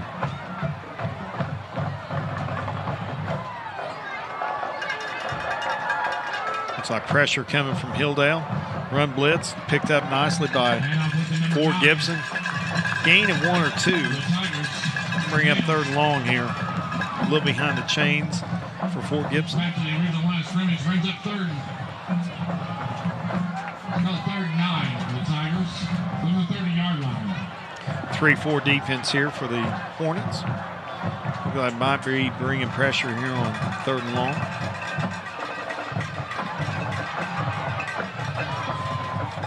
Ah, that pass just a little too low for Johnson. Couldn't step up with the pressure in his face. He stayed in there, just couldn't stay up and finish it.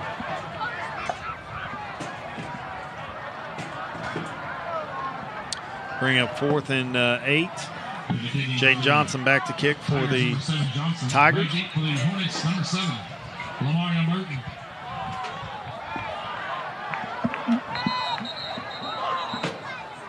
Timeout taken by Hilldale. Yeah, it looks like they were trying to run a player onto the field a little late. Because of that, they were forced to call a timeout. I think they might have seen maybe a fake with formation. But we're going to take a break in the action here. 10:28 left in the second quarter on BravadoWireless.com.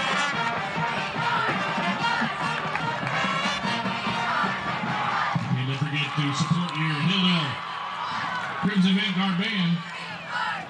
of the southeast corner of the stadium support the band and to get a hamburger or Runs barbecue Our sandwich. production crew's telling us we're going to stay here and not to say anything crazy, so we're going to try to avoid crazy talk here in the press box. Dion, what do you think of the game so far? I think it's been a tough, fought game. A little inconsistency, some penalties being the difference in, some drives being strung together. But other than that, I mean, both teams seem to have some success running the football. It's just going to be interesting to see if the passing attack can get on track as well. Yeah. Pressure up the middle. A very good kick. Gets it away from the pressure up the middle, though. Down at the 49 of Fort Gibson. Great field position here for Hilldale as they start the second possession of the second quarter.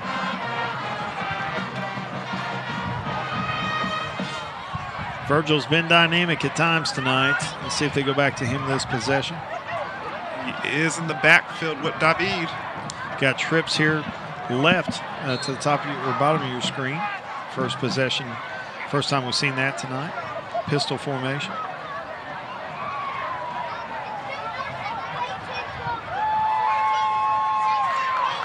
The slant route there. Now the motion, David creates an opening there for Pickering. Nice gain. Little change-up play there. Pickup of 6. Brings up 2nd and 4. Yeah, they tried to get the back to swing out of the backfield, get those linebackers to move with them so he can clear some room for that slant route in the middle of the defense there, and David hits Pickering right on the chest. Inside handoff to Virgil, makes 2 guys miss, got 1 to beat. A good tackle in the open field there. Almost had him. Almost had him. A nice shimmy move in the middle of the field and had the defenders on his heels. Great open field tackle. But he comes up with some help. You see that. Great job recovering after the shimmy. Judd Rudd with the tackle. Saved a touchdown right there, but you see the elusiveness and the explosiveness of Virgil right there.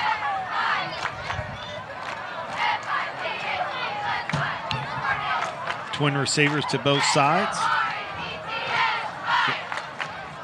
Play action. David finds Burton. Little hook route there. Gets it down inside the 5 to down on the 1-yard line. And Burton, you can tell he really wanted that touchdown. A sudden burst of speed as he comes out of the game and looks to be a little shaken up as he's walking to the sideline. Absolutely. Nice throw there by David. Just a 5-yard hitch. And he's open, so makes a move and great run after the catch. Walker in with Virgil. Direct snap to Virgil. He just going to outrace the Fort Gibson defense to the goal line there. Make it 20-7 with a point after try here. 8:51 left in the second quarter.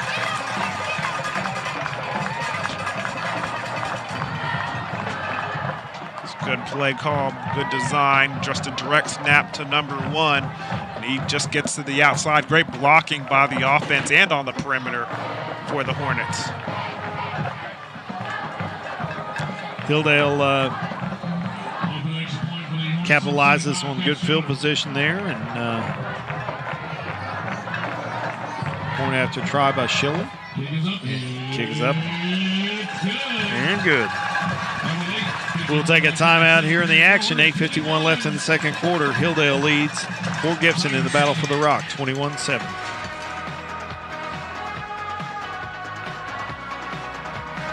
You are called to be bold. You have a right to the best wireless service, high-speed internet, and customer service at a price you can feel good about. At Bravado Wireless, we know this, and that's why we put you and your community first. We are owned and operated right here in Eastern Oklahoma. We live where you live. We proudly connect you to your family, friends, and business partners wherever they are. Dallas, Seattle, Taipei, Toronto, and anywhere else in the world. We are Bravado Wireless. We believe in the power of connection.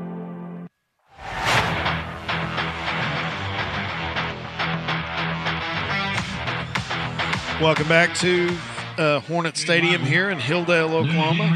4A4 action as the Hornets take a 21-7 lead, about to kick off here. And all behind on the backs and legs of number 1, Larry Virgil. He definitely has 3 touchdowns in the game. That's what I'm talking about. Schiller with the boot through the end zone.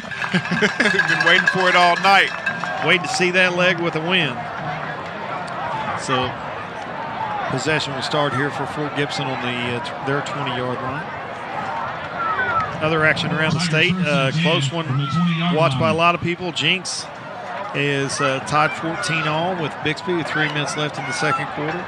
And then up the road here in Muskogee is another district title matchup as Muskogee and Stillwater, number 1 Stillwater in Class 6A2 are battling. I think the last score we got was 14-all on that one. Mahaney back to pass. Looking deep. Got a one-on-one on the outside and great catch.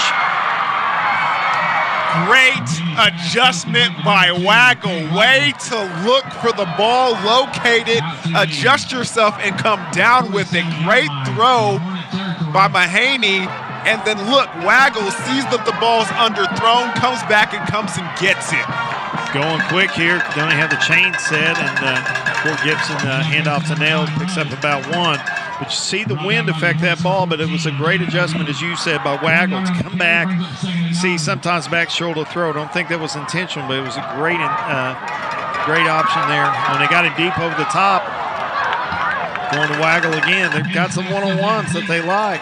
Yeah, this time, number 18 comes up big on the defensive play. Alonzo Perez. Big-time break up there. You see what they like. They want to throw deep. They want to take options when they got them. And they've had Waggle one-on-one a couple times here. Single receiver to the top of your screen. Twins to the left.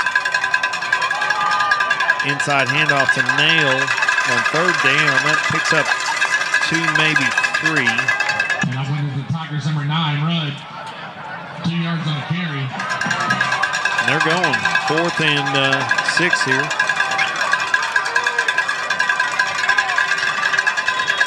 They're going to call a timeout. 7:58 on the clock. We'll take a break in the action as well here on BravadoWireless.com.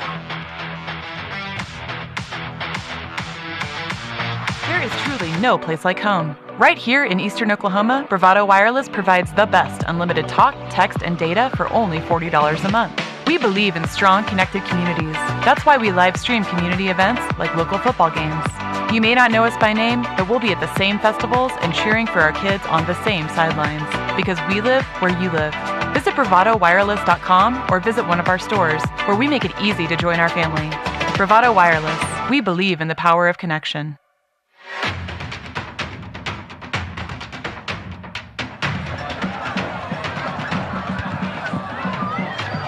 Back here, second quarter action. 4th and 7 here for Fort Gibson, going for it on the Hilldale 44. Down marker shows 4th and 7. They got Waggle deep on the post. Just overthrows it. The scoreboard shows 3rd and 7. The down marker shows 4th and 7. And as offense exits the field, it looks like it was definitely 4th and 7. And again, that post route, it's open. It's open, but Mahaney cannot hit the middle of the field and connect with Waggle. Yep.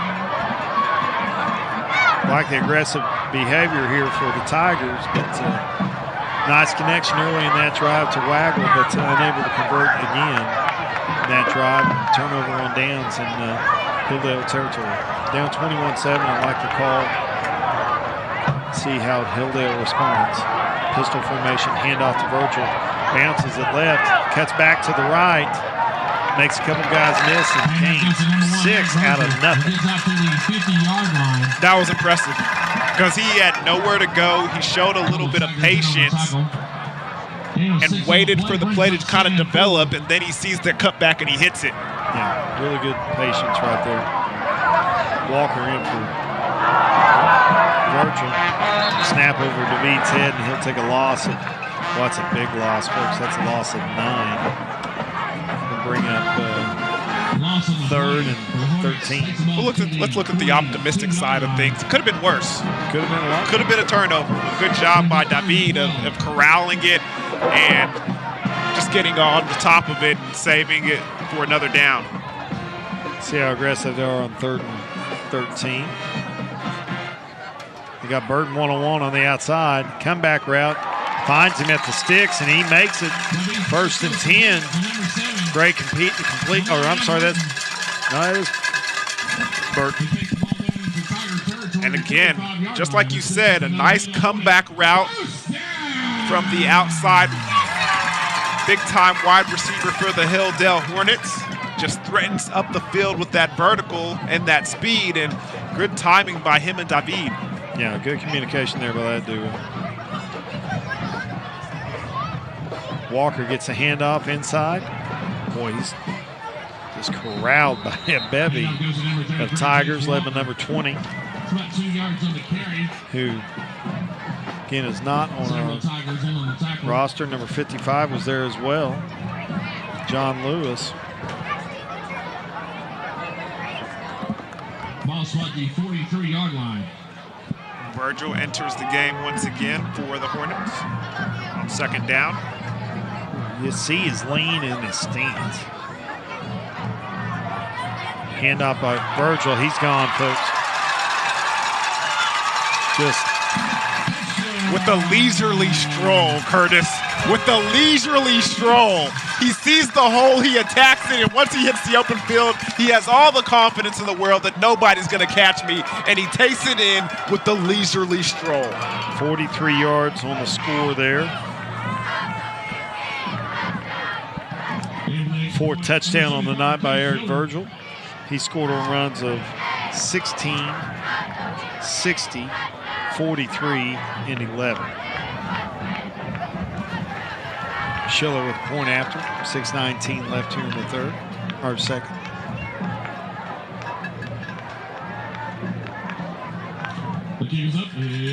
He kicked that to Muskogee with the win. 6:19 left here in the 2nd quarter. We're going to take a break here on Bravado Wireless after we see this run again one more time from Virgil. Fake my production crew out. Well, just right down the seam. Easy run right there. And with that, we'll take a break in the action and bring you back more action here in the 2nd quarter. Our work is never done. Hey, you should have been here. Yeah, he broke the school record. It was amazing. Yeah, I saw it. It was amazing. What do you mean? How did you see it? It's on Bravado TV. Let Bravado Wireless keep you connected with unlimited home internet plans starting at just $49.99 per month. Restrictions apply. See store for details. We are Bravado Wireless, and we believe in the power of connection.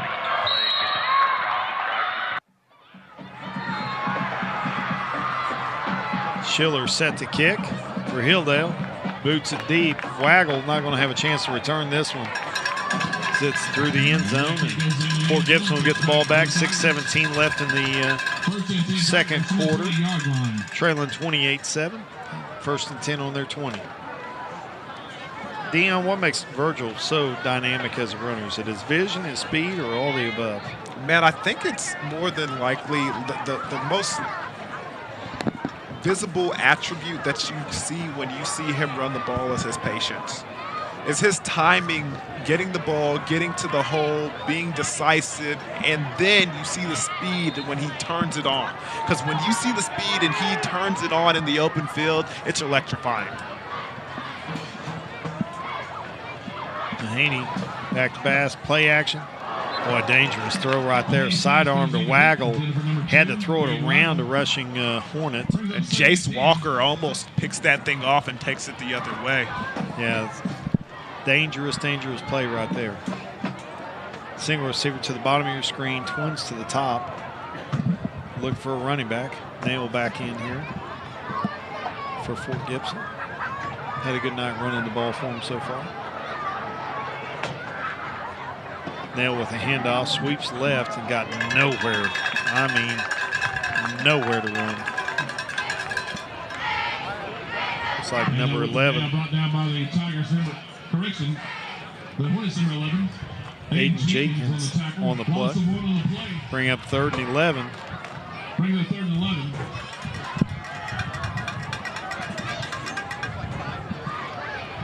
The waggle to the top of your screen.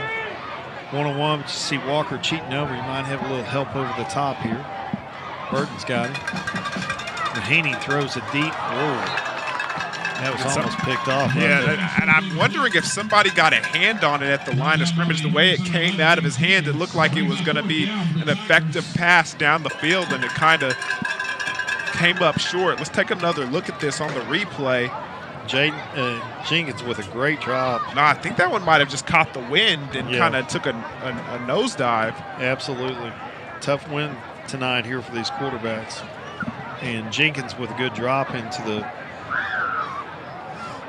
zone.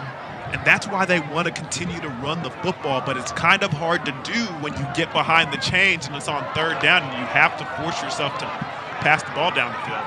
Wow. Snap was mishandled, barely got it off.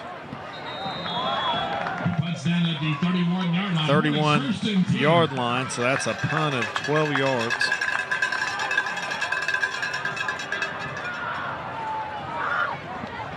.523 left.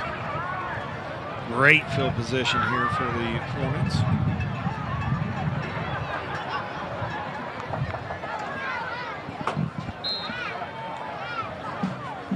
Virgil back in behind David. H back in. Twin receivers to the left. Single receiver to the top. Handoff to, David keeps it. Good run and bounces it outside. Good tough player. Well, I don't know if I'd like a quarterback running that much. Really this close to the playoffs. And you're going to see a flag out on the field. Is that a targeting potentially?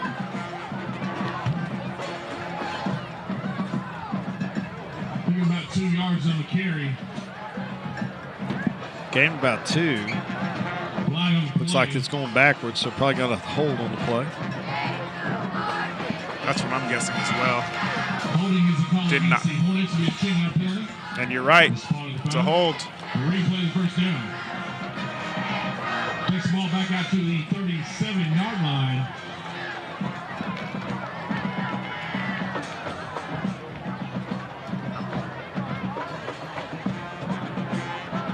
Twins to the near side. Virgil behind David. High snap again. David bounces it outside.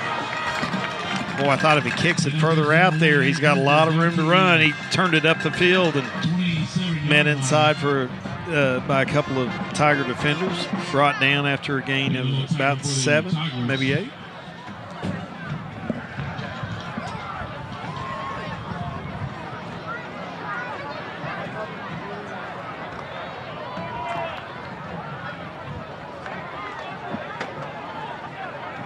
Hornets dominating the line of scrimmage these last couple of drives. Virgil bounces it outside.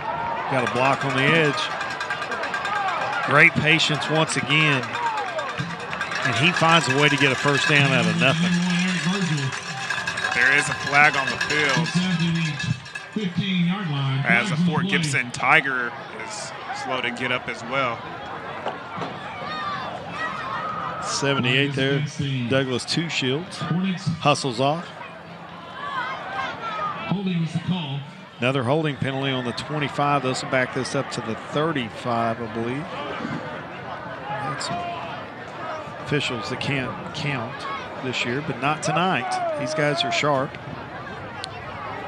2nd and 13 from the 35.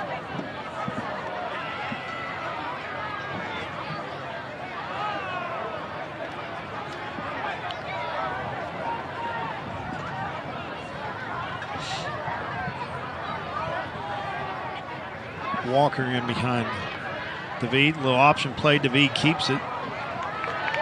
Carries it. Bounces. Breaks a couple of tackles. Stays on his feet. Gets down inside the 25 down to the 27. Boy, took a hard hit right there at the end. He certainly did, and he's going to kind of limp back to the huddle a little bit. And again, that's not the kind of hits you want your quarterback to be taking before the playoffs. Yeah, you like the toughness, but you don't want your quarterback taking hits like that. And he doesn't go back into the huddle. They're going to sit him out for a play, and it looks like they're going to run a little wildcat right now with Virgil in the backfield. 3rd and 1 here. Snap over Virgil's head. He's got time. Make a guy or two miss here, but nowhere to go. Great hustle there by Lewis. And here's the thing about that. I don't know. I never understand why when the new quarterback or a new guy comes into the game, the center doesn't recognize who's back there, and he snaps it over his head, he snaps it too fast, he snaps it too hard. I don't understand why you don't communicate that with the center initially, saying, hey, this guy's in the game, take a little heat off of it. But I mean, I don't understand the responsibilities of a center as far as what it's like to be in the trenches in that situation. But, man, you got to take a little bit off that and give your guy a chance. Hey, give my guy a chance. Schiller is here about to attempt a 53-yard field goal. Got good breeze behind him. Ball down, kick up. He got plenty of leg. He got it. Wow! What a kick! Man, that's a weapon to have. You head into playoffs. 53-yard field goal. Don't see that a lot on Friday Night Lights here at Bravado Wireless, but we saw it just then. 2 minutes and 44 seconds left in the second quarter. A 53-yard field goal. Take another look. Down the middle. Looks like one of your drives off the first tee there, Dion. Right down the middle. I wish. Wow, that electrifies the crowd. He had a good breeze. We saw him kicking it through the end zone a couple of times, but that's a big-time play, folks. High school football, I mean, in college football, that's a big-time play. Exactly. But in high school football, that's a rarity, and so you saw right here on BravadoWireless.com. I want to remind people we're going to be drawing for $50 grocery $50 grocery gift card here tonight. And later on tonight, we will be drawing for a year-long thing, a half a beef, a side of beef, and a deep freeze. Wait, it was a year-long. It was a year-long promotion. You're not getting a year-long half a beef. Like, you can't continue to get a year supply of half a beef. We've been talking about this for a year. We've been talking about it for the whole football season. The deep freeze, the half a beef, it's all going to be drawn tonight. So, guys, pay attention and make sure if you've entered the contest, you're ready and willing to take that half a beef. Yeah, we're going to announce. I believe we're going to announce that before the game's over, or it'll be announced on BravadoWireless.com. Well, third quarter, we're going to announce it. Does Dion get to announce it, or do I get to announce it? Okay, I think we're going to let Dion do it. He's a little more tactful than I am. Mahaney back to pass, has to throw it away. Miscommunication right there, pressure in his face. Good job by Mahaney to get rid of it and not take a loss. Yeah, that play seemed to be a broken one from the very beginning. Some offensive linemen were going, some weren't. Some receivers were running routes, some weren't. So Mahaney does the smart thing, just gets the ball out of his hand and lives to play another down. Yeah. 2nd and 10, trips to the top. Handoff to Nail, right up the middle. It's going to gain 1. Just hard running against this great front for the Hornets.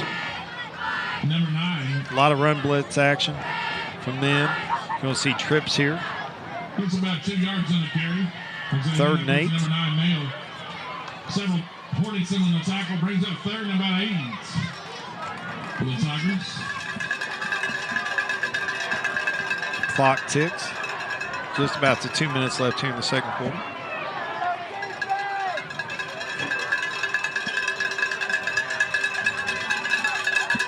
Mahaney back to pass. Going deep down the sidelines. Oh! Burton almost had that one, and looks like Donnie Cox was out there. Burton with the defense, though, knocks it down, bring up 4th down, and with 1:52, you got to punt this away here, Dion. Yeah, and it looks like Burton just kind of mistimed his jump right there, or else that could have been an interception for the senior on senior night. Yeah, good play on the ball, just mistimed the jump a little bit. It's like he didn't mistime it a lot, or it would have been a touchdown for Fort Gibson. Kick is up. Boy, wind just ate that alive, folks. And the ball will be down at the, looks like I'm going to say 38. They got it right. 8-yard line. Hornets 1st and 10. So 1:47 left here in the first half. Are you going to stay aggressive here for the Hornets? I mean, you got really good field position. You kind of have no choice but to be aggressive and see if you can put on another touchdown before halftime. Good news for the Hornets, though. David is going back into the huddle as the quarterback for the Hornets. So hopefully they can keep him upright. He can move this offense effectively. David looks to throw. Drops back. He's got a receiver open there in the little Pickering there. Good tackle from behind by number 20. 28. We don't have a 26, a 20, or a 28 for Short of the first, brings Fort up Gibson. 2nd and 1.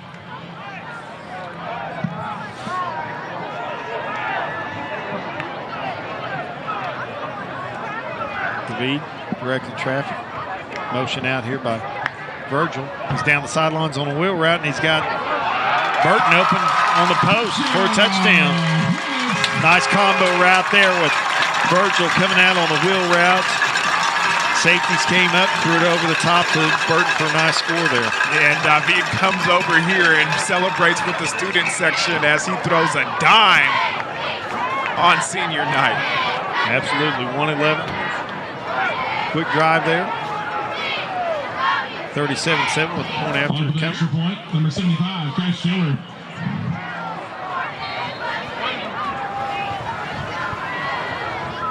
Schiller has been perfect on the night. He's up.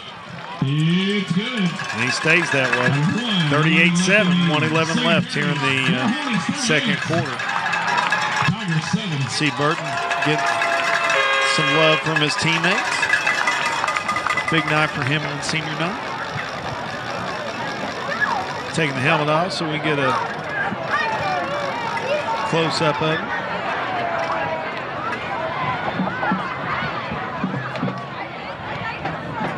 Just a great job of staying alive when your quarterback is trying to make a play and keep the play alive. And he does a good job of getting behind the defense. And David just hits him on the money.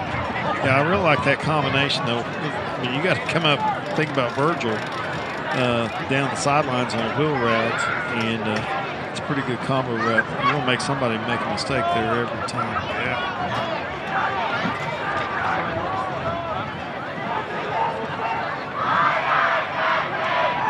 Schiller had a big night kicking here.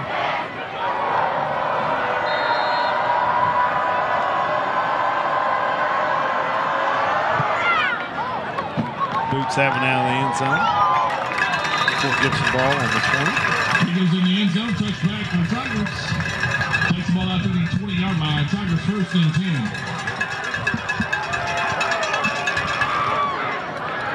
Next thing you know, you're going to see all these high school kickers wearing ankle braces. Must be the trick. Yep. Ankle braces and knee braces. Maybe so. See what Fort Gibson chooses to do here if they're going to be aggressive.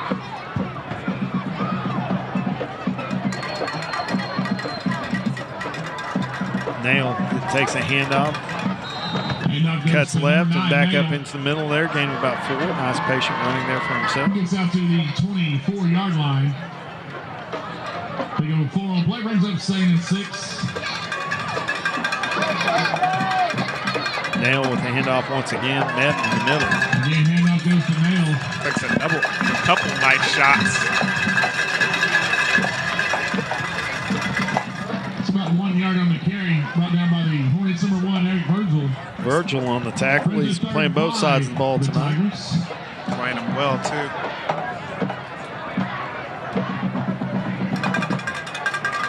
Forced into action after the injury to Logan Harper. Lost for the season with an ACL injury, is what Coach Blevins told us. Big time play right there, number 2.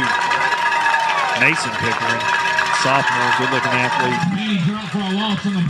That should be the last play of the first half. Number 2, Mason Pickering. Loss of about 8 yards on the kick on the play. Brings up 4th and long for the Tigers. I think if I'm Fort Gibson, I don't snap it here. That's what they're going to choose to do. So at the half, in the battle for the rock, the HILLDALE Hornets lead 38-7. And we're going to take a halftime break here on BravadoWireless.com and bring you second half action in about 20 minutes.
Welcome to Bravado. How can I help you today? Hi, we were hoping you could tell us why everyone is switching to Bravado Wireless.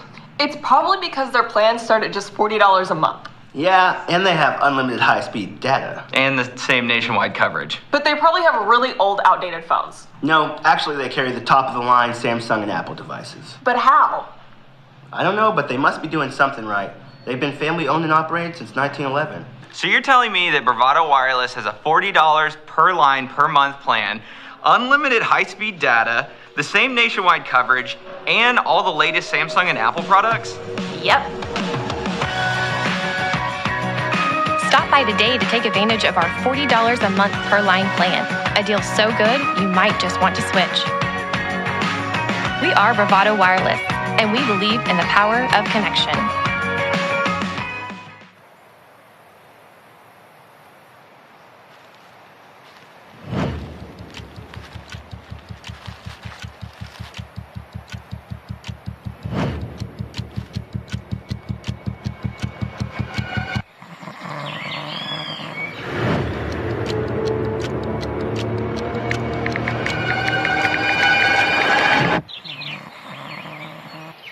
Stop by your local Bravado Wireless store to discover our current plans and promotions. Well, dude, I didn't see anything. We're Bravado Wireless, and we believe in the power of connection. There is truly no place like home. Right here in Eastern Oklahoma, Bravado Wireless provides the best unlimited talk, text, and data for only $40 a month. We believe in strong, connected communities. That's why we live stream community events like local football games. You may not know us by name, but we'll be at the same festivals and cheering for our kids on the same sidelines, because we live where you live. Visit BravadoWireless.com or visit one of our stores, where we make it easy to join our family. Bravado Wireless. We believe in the power of connection. You are called to be bold. You have a right to the best wireless service, high-speed internet, and customer service at a price you can feel good about. At Bravado Wireless, we know this, and that's why we put you and your community first. We are owned and operated right here in Eastern Oklahoma. We live where you live. We proudly connect you to your family, friends, and business partners wherever they are. Dallas, Seattle, Taipei, Toronto, and anywhere else in the world. We are Bravado Wireless. We believe in the power of connection. You are called to be bold, to live out loud, to make the most out of every moment. You share these moments with your friends and family, side by side, across town and across the world. We are Bravado Wireless, We believe in the power of connection. Coverage, speed, service, the latest technology. These aren't options. They're not special offers. They are obligations to you. We believe in building a community, your community. Bravado Wireless.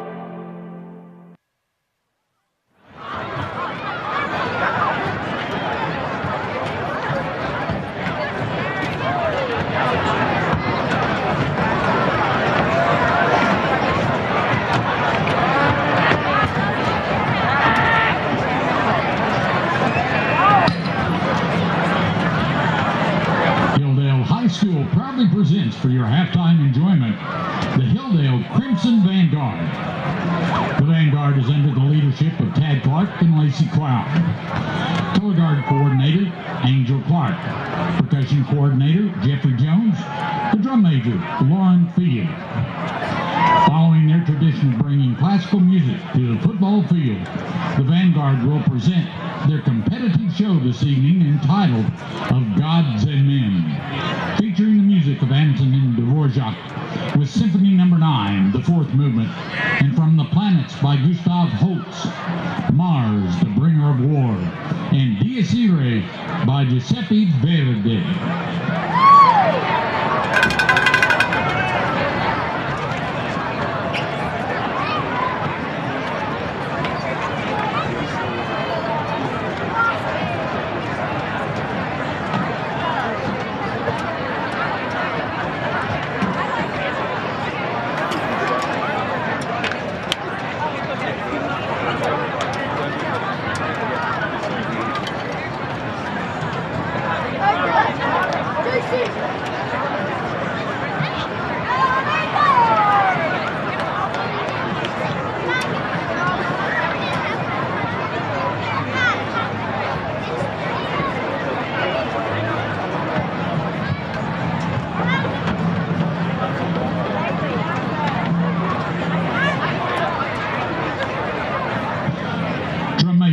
Is your band ready?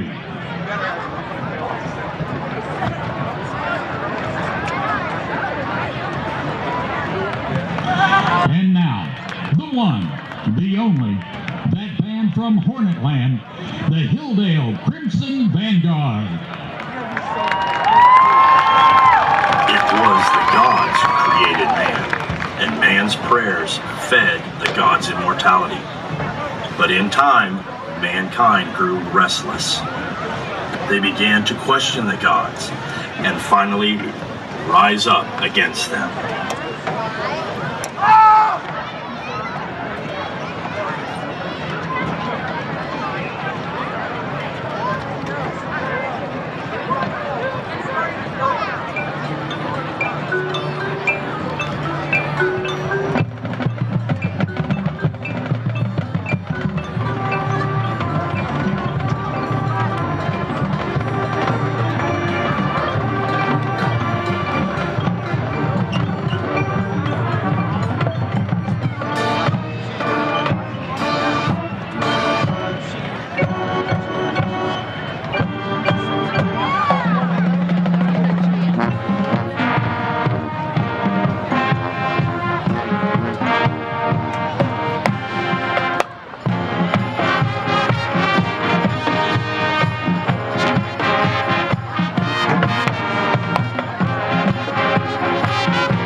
who, in turn, started to prepare for the oncoming war.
Both the gods and man prepared for war.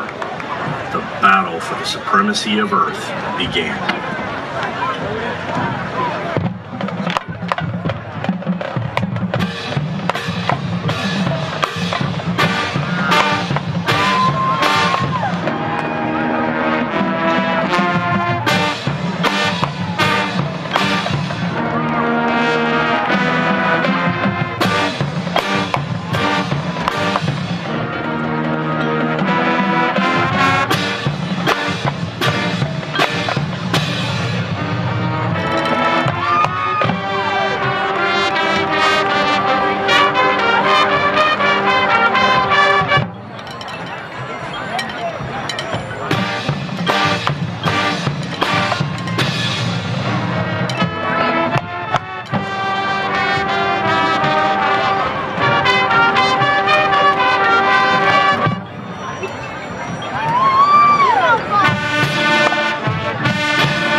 Outstanding seniors in some of their accomplishments. This group of seniors has amassed more than 40 awards in and out of the state of Oklahoma. to include 4 straight superior ratings at OSSAA Regional Marching Contest and had 4 straight years of superior ratings at District Concert Band Contest and have qualified for State Concert Band Contest for the past 4 years. Let's have one more round of applause for our outstanding senior band members.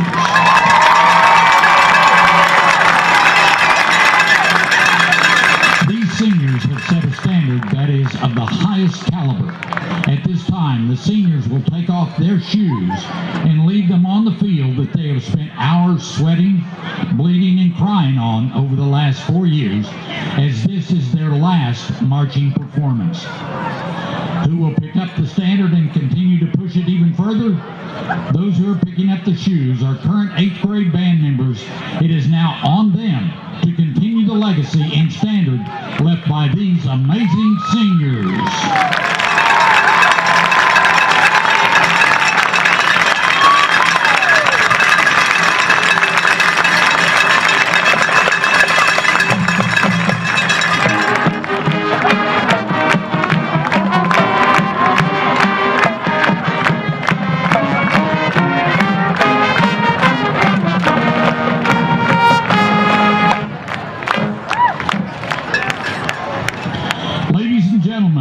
The HILLDALE Crimson Vanguard.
Welcome to Bravado. How can I help you today? Hi, we were hoping you could tell us why everyone is switching to Bravado Wireless.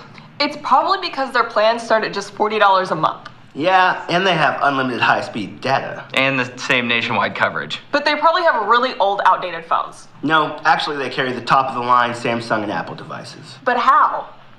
I don't know, but they must be doing something right.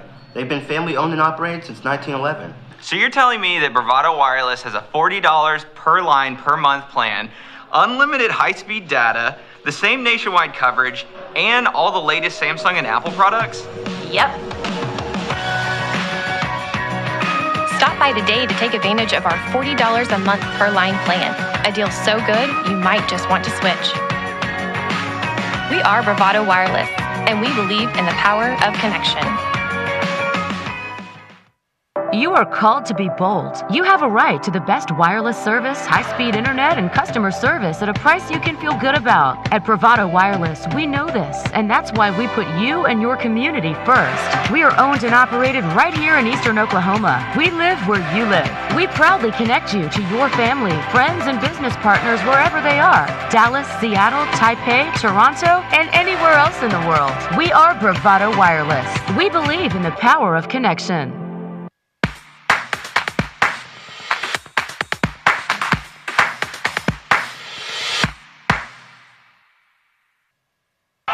Hey, you should have been here. Yeah, he broke the school record. It was amazing. Yeah, I saw it. It was amazing. What do you mean? How did you see it? It's on Bravado TV.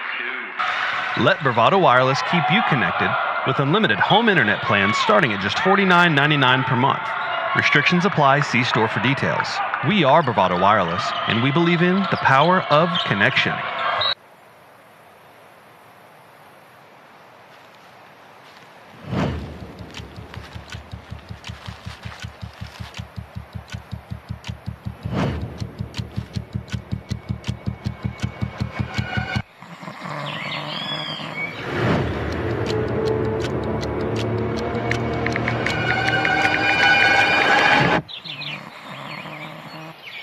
Stop by your local Bravado Wireless store to discover our current plans and promotions.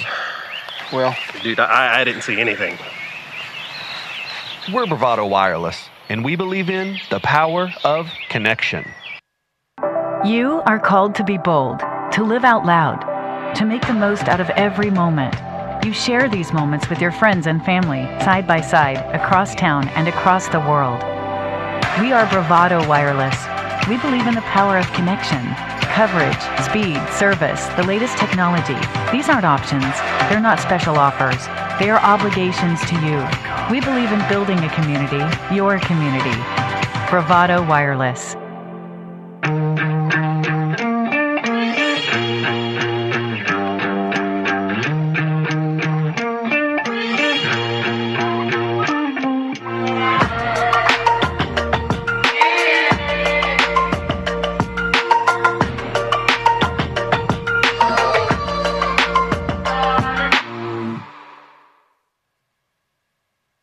Going vaulting. In the near future, you might notice that your phone doesn't work like it used to. To avoid any disruptions, be sure to stop by your local Bravado Wireless store to upgrade your device. Once your phone is vaulting compatible, you'll have faster data speeds, clearer calls, and more peace of mind.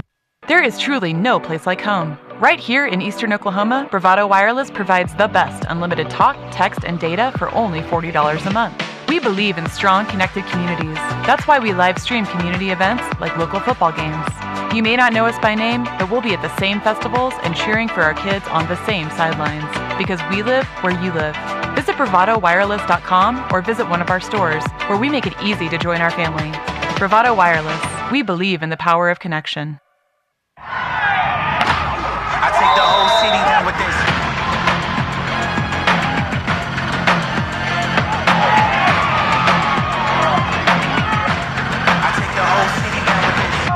Power is everything. The voice inside your head said that you can do anything. You start to feel the power building up in your ears ring. You feel the bravery and courage tugging your heartstrings. It's not over.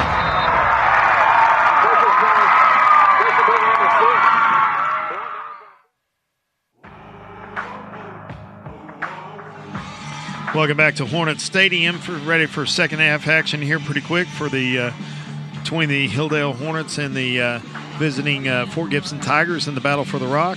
Dion, an exciting first half, led primarily by Eric Virgil, number one, for the running back for the Hornets. Yeah, he had an extraordinary first half for the Hornets. A touchdown of 16 yards, 60 yards, 1 for 2 yards. It's on the short side for Virgil, and then another one for 43 yards.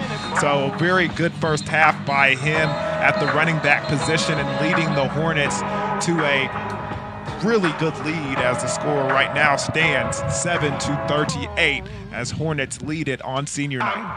Yeah, it should be Fort Gibson kicking off to Hornets to the south end zone. They'll have the wind in the third quarter, and this game should decide the district title here in 4A4. We are monitoring a big upset night here potentially in Oklahoma high school football as Jinx Trojans lead Bixby 31-14 mid-third quarter at Bixby. 59-game winning streak on the line here for the Bixby Spartans, and they're driving here third quarter, but we'll keep you apprised of that throughout the second half. That is big news here in Oklahoma high school football. But here in our action, Bravado Wireless Game of the Week. Exciting first half for the Hornets. They come out, played well, controlled both lines of scrimmage, Fort Gibson's taking advantage of some opportunities and missed a couple of opportunities, but played well. But these Hornets are primed and ready for a playoff run. Should be the number one seed in a toughest district in the 4A, in my opinion, Dion. Yeah, it's definitely a very, very difficult district to play in, as they're waiting right now as Fort Gibson's kickoff team will take the field. But again, a district that is pretty tough to play in. Everybody kind of feast or famine here in this 4A4 district.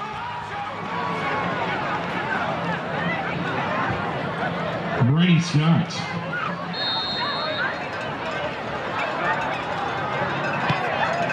Deep on side. It's like Pickering catches it at the 8. Runs it up to hash mark. Good running room there. Gets it out to the 25-yard line. Tackle brought down hard by number 33, Sean Barnaby. Number 33. Be first and 10. Hornets on their 27-yard line. Hornets first and 10 from the 27-yard line. It's going to be interesting to see the way offensively Hilldale opens up the game. Excuse me, the second half. Yeah, just to remind a couple of folks, this is a three-team race in this district. The top three teams have all beaten each other. Hilldale, Podo, and Broken Bow all stand at 7-2-5-1 in the district. And Ada is the 4 team that's qualified. Ada visits Broken Bow Saturday in a game rescheduled because of the rain. And about 16 yards on the carry. Brings up first and 10 Hornets. If Hilldale wins and wins convincingly, which they are doing right now, they should be the number 1 seed unless Broken Bow loses to Ada. If Ada is able to upset Broken Bow on Saturday, then there would be a 2-team race there between Hilldale and Poto, and Hilldale lost the head-to-head of Poto. You see Eric Virgil right up the middle. Boy, just running over folks. Waggle came up to tackle him.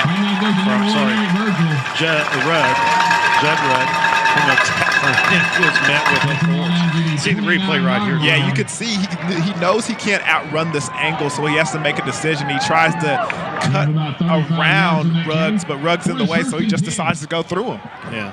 Walker in for Virgil here, giving him a breather. Nice run up the middle. Pushes it close to the 25. And up goes number 33, Jace Walker, brought down by the Tigers, number 10, Hunt. And about 5 on the carry, brings up second and 5.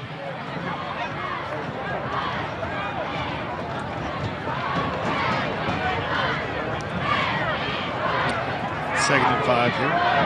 Walker to the side of DeVee.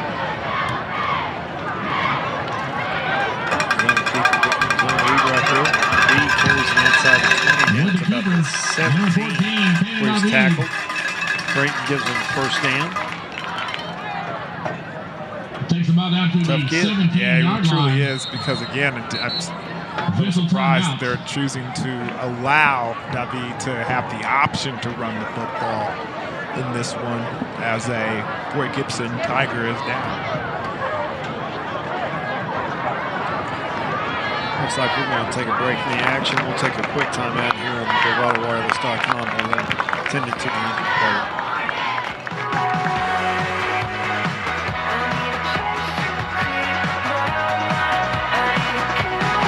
Hey, you should have been here. Yeah, he broke the school record. It was amazing. Yeah, I saw it. It was amazing. What do you mean? How did you see it? It's on Bravado TV. Let Bravado Wireless keep you connected with unlimited home internet plans starting at just $49.99 per month. Restrictions apply. See store for details. We are Bravado Wireless, and we believe in the power of connection.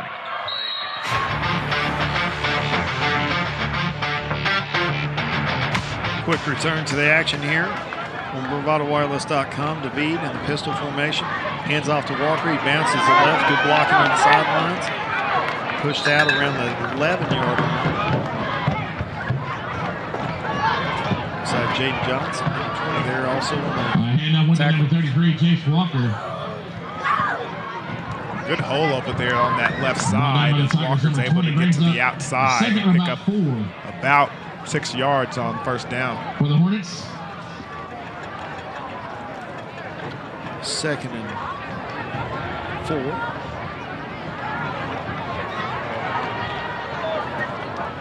David carries it inside. Keep going the read there. With the keeper. Down to David the 9. takes the ball down to the 9-yard line.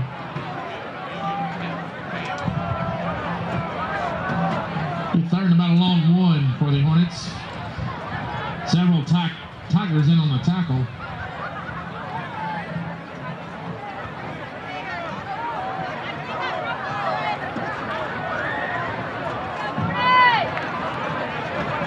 and 2 on this play.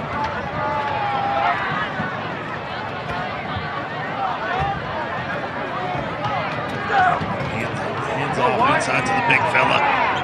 Nice run inside there. Number 44, Wyatt Branscombe. And up goes to number 44, Wyatt Branscombe. H-back, first carry of the night. Takes the ball down to the 5-yard line. Hornets first and goal from the 5.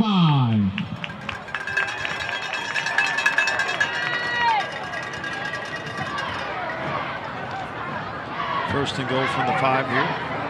Hornets under center for one of the few times tonight. Offset eye. Hand off to Branscombe again. Off the left side. Number 44, Gains down Wyatt to Branscombe get 2. down to the 3-yard line. Pick up about 2 on the play. Brings up second and goal from the 3.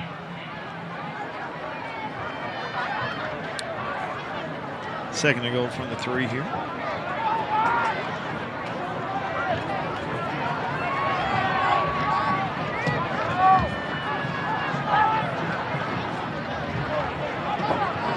Beat, kind of delayed. And up again to number 44, Wyatt Branscombe. Hand it off to Branscombe again. It's back to the line of scrimmage. Brings up 3rd and goal.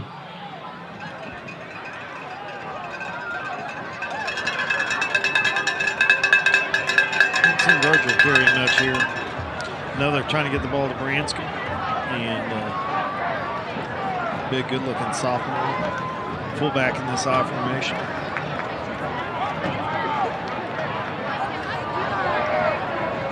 Hand off to him once again. He just powers his way. Boy, good defense right there. Great tackle. Great tackle. Judd Rudd. Judd Rudd definitely put his feet inside the turf and refused to let the Hilldale Hornets into the end zone. Inside the 1-yard line. Inside handoff once again. I wouldn't be surprised to see it. I'll probably go to the touchdown maker. But they're going to go to Wyatt Branscombe. He finally makes a pay. 4 downs, 4 runs. Good job there by Branscombe. A really good job by this offensive line for Hilldale, just being physical at the point of attack. He's ready. He's ready for a breather there. C44, congratulate him. Give a little love out to the student section there. Score 44-7. Coming after try. Schiller is been busy tonight. Number 75. And kicked a 53-yard field goal first half. And the score 45-7 with 7:28 left. We're going to take a break here in the action. Flag on play.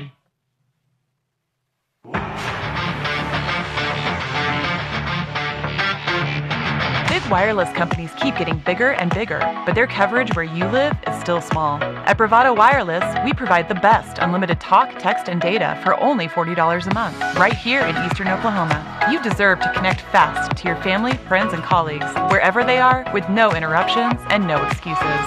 Don't buy into big, go bold, go Bravado. Visit bravadowireless.com or visit one of our stores, where we make it easy to join our family. Bravado Wireless, we believe in the power of connection.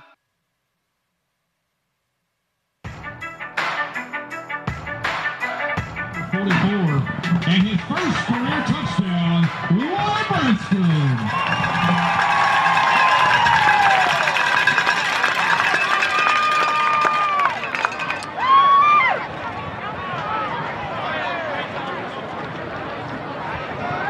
Welcome back to the action here after a personal foul on the point after try. We're going to give Schiller a break here. He's kicked enough tonight. Gavin Williams going to kick this one off from the 45 for Fort Gibson. Hooch kick down the middle, fielded by Jaden Johnson. Running backwards, trying to retreat. Great tackle there. It looks like number 34, Blake Johnson. Tigers number 7, Johnson, brought down by Freshman the coming in and making a tackle. 34, Blake Johnson. Tigers first and 10 from the 15-yard line.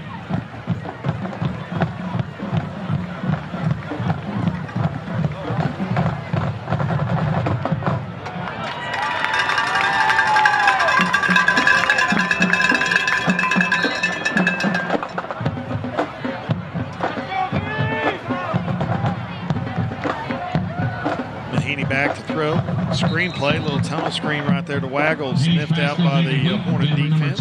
That one was dangerous too because that was a little off target and it could have been in the hands of a Hilldale defender. Yeah.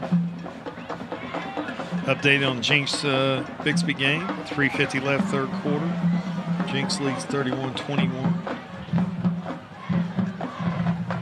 Comes away empty as you see Nail bouncing it outside. Gets across the 20 to about the 26. That should be enough for a first down. Good running by Nail and good blocking by the offensive line there. Yeah, this is the second time we've seen him in about 3 weeks. And Nail knocked out of bounds around the 26-yard line. Tigers first and 10.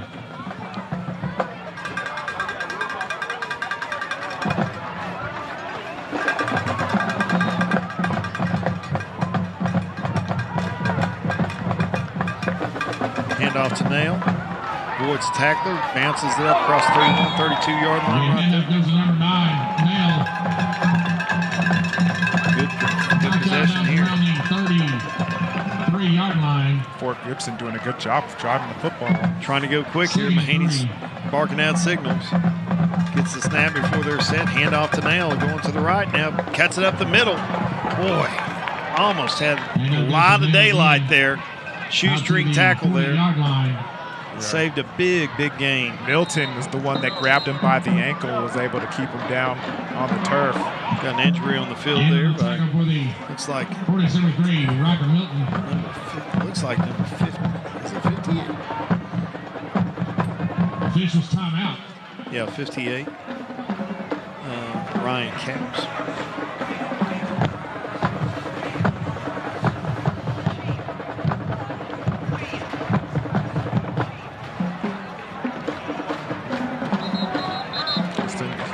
All right as he jogs off the field.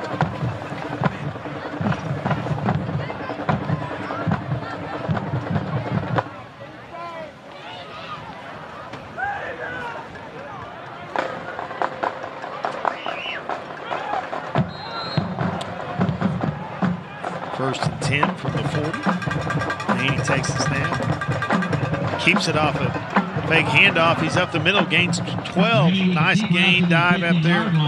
Gain another first down here for move the chains for Gibson. He's been an opportunistic runner tonight, Neon. Yeah, he certainly has, and he's made the right decisions on that zone read as far as pulling the ball and picking up first downs for the Fort Gibson Tigers. Mahaney back to pass. He's got to run for his life here. He looks downfield. Incomplete pass, but great effort on his part to avoid the pressure and make a play and not lose yardage. Yeah, you can see that pressure up the middle for Hilldale by number 51, excuse me. Mason Forehand. Gets a Hornets personal foul as a call. Personal foul, I guess a late hit right there. 15-yard penalty. Tigers first and 10.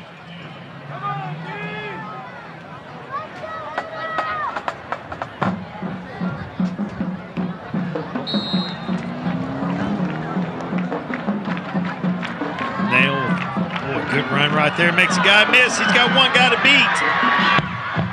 Carries the tackler into the end zone. Great run. It's like 35-yard gain right there for the school.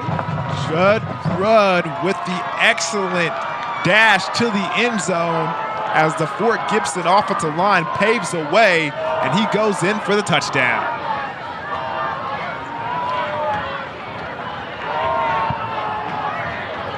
Johnson on for the extra point. And for the extra point, number 7, Rudd. Extra point's good. With 6:01 left in the third quarter, 45-14. In your battle for the rock. We're going to take a quick break in the action here as you see Rudd turning it up and getting all the way into the end zone there for the Tigers. He scored both touchdowns on the night for the Tigers. Great run. Guy we didn't see a couple of weeks ago, back to good health, and big time play right there.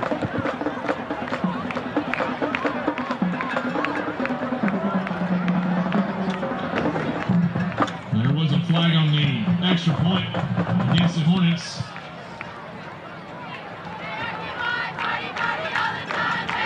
Personal foul's the call.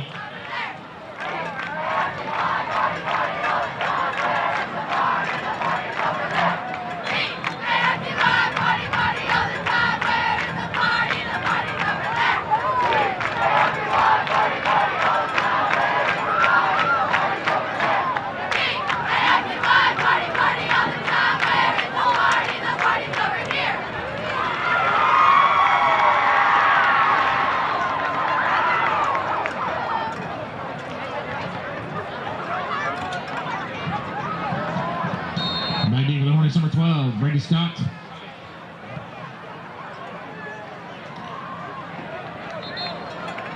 That kick goes into the end zone. Touchback for the Hornets. They'll start the 20-yard line. Hornets first and 10. Hilldale have the ball. Start the second drive here of the third quarter. With a 6:01 left, leading 45-14. Comfortable lead. You want to make sure you're doing things right, keep people safe here for the playoffs. Davina still in at quarterback. Virgil in behind. Little option play to the left, pitch out to Virgil. Got a good block on the edge. Great tackle out of bounds there. And that's going to be a face mask to add to the run as well. Around the 30-yard line. Flags on the play.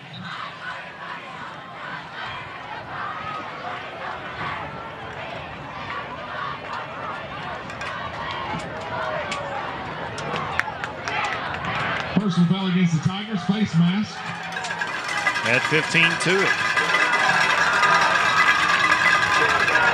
Be a 15-yard penalty. Takes the ball out to the 44-yard line. Hornets first and 10.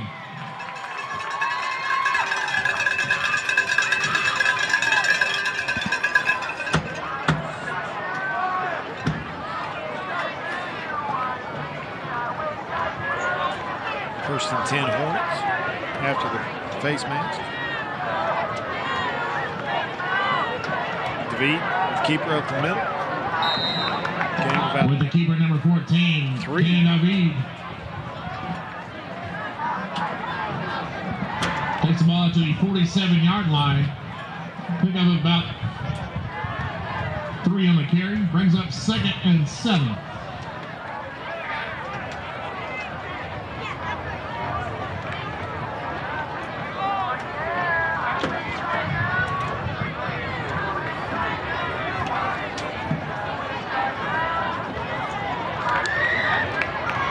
Keeps a little RPO action down the sidelines.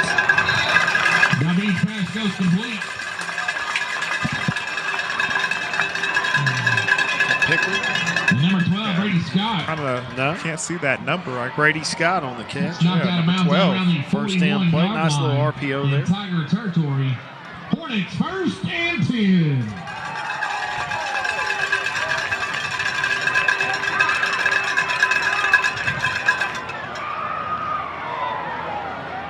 David bounces it to the right, makes 2 guys miss. Great cut. You got room to run, folks. 1 block and he's gone. Great open field tackle there by Jaden Johnson. And his wide receiver was holding that block for the longest. Dawson Fields on the outside, and Virgil was trying to set up the block, but a good job by Johnson, able to get around it and get Virgil down to the ground before he could get into the end zone. Virgil's tired. He's done a lot of running tonight. Got close to 200 yards. Jace Walker, nice cutback right there. Gets it down to the 10. Jace Walker takes the ball down to the 10-yard line.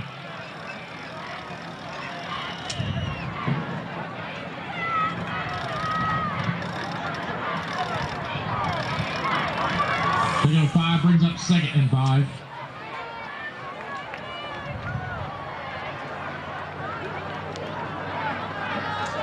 Catch out there in the flats to Brady Scott. Number 12. Hold on, did he fumble? Ray Scott. Looks like they're going to say he was down. Taking it around the 3-yard line. Flags on the play.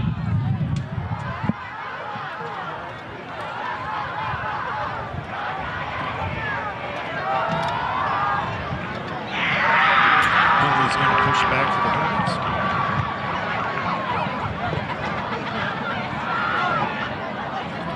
Flag was against the Hornets. An eligible receiver downfield. An eligible receiver downfield is what they called. Yeah, interesting play call. Don't see that a lot. The pass was behind the line of scrimmage, I thought. So that in that case, I don't think you can call an eligible receiver. And I think that's what Coach Blevins is trying to explain to the officials. It's a hitch route behind the line of scrimmage.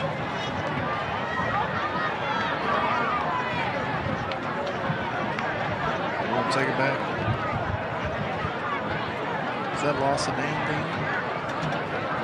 I believe so.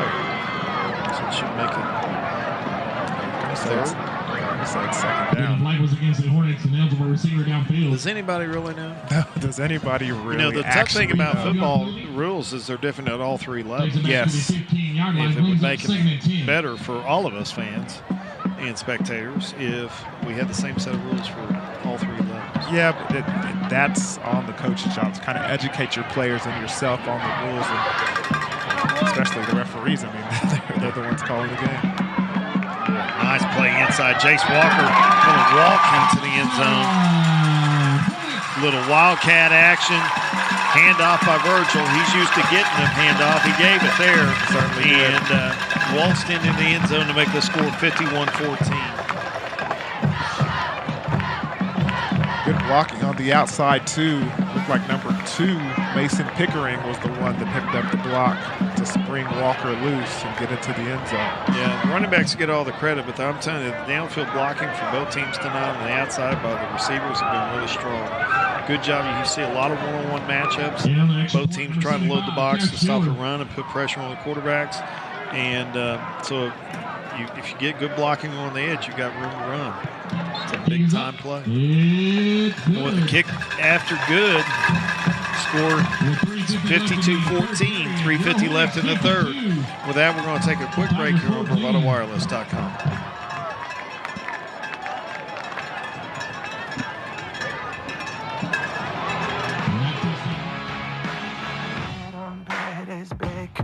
I'm bad as bad could be. I'm bad as bad could be. I'm bad. You are called to be bold. You have a right to the best wireless service, high-speed internet, and customer service at a price you can feel good about. At Bravado Wireless, we know this, and that's why we put you and your community first. We are owned and operated right here in Eastern Oklahoma. We live where you live. We proudly connect you to your family, friends, and business partners wherever they are. Dallas, Seattle, Taipei, Toronto, and anywhere else in the world. We are Bravado Wireless. We believe in the power of connection.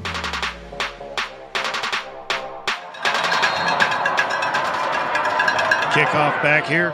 One side's down the middle. Fielded at the 16 by number 18, Donnie Cox. Gets it out to the 22. Tigers number 18. Then to Cox. Good return. Now, offensively for Fort Gibson, it's going to be interesting what they do here if they're going to try to throw the ball and actually spotted the 22-yard line. Be aggressive down the field and just run their offense. Yeah. Haney's done a good job standing in, delivering the ball tonight.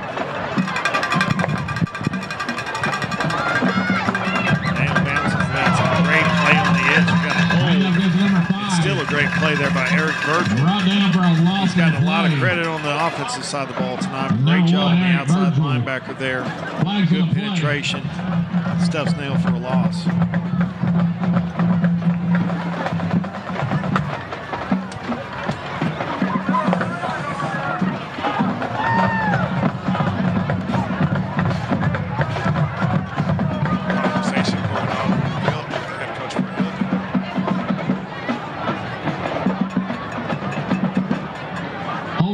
ball against the Tigers.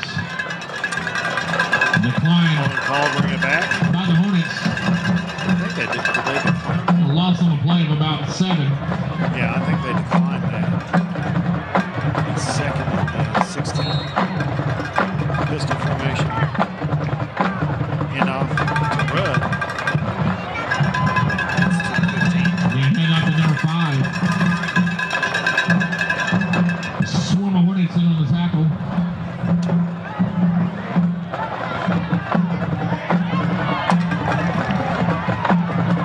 Third long for the Tigers. Third and exit the game. Nail back in. Third and 16. Oh, snap was to Nail. Did a good job of catching it. And that goes to number 5. And gets it out about the 15 to about the 16, but 12 short of the first down here. Gain of about 1 on the play brings up 4th and long for the Tigers.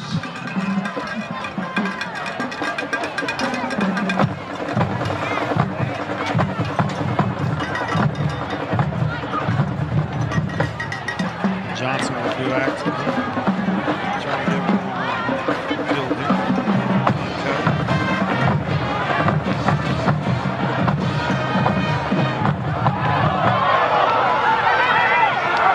Snaps it over his head, resulting in a safety. Safety by the Hornets.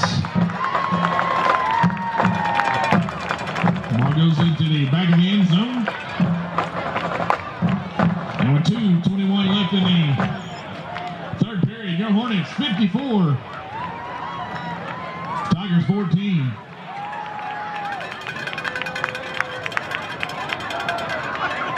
That safety, just an unfortunate mistake. Lost not too far. Makes the score 54-14. 2:21 left here in the third.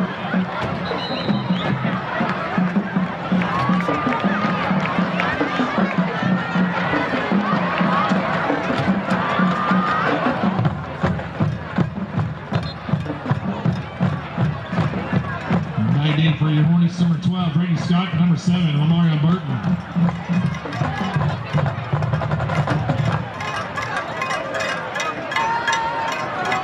And number 21, Hayden Pickering.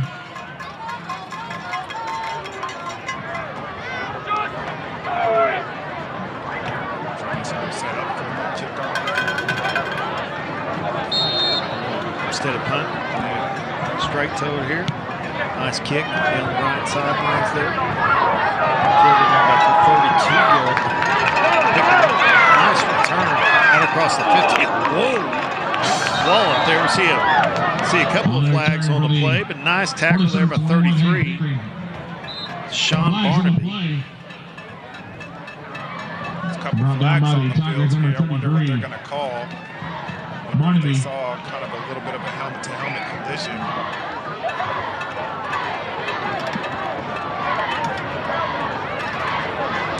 Yeah. Got a hold on the return. Flag is against the Hornets, blocking the back. 15-yard penalty from the spot of the foul beat.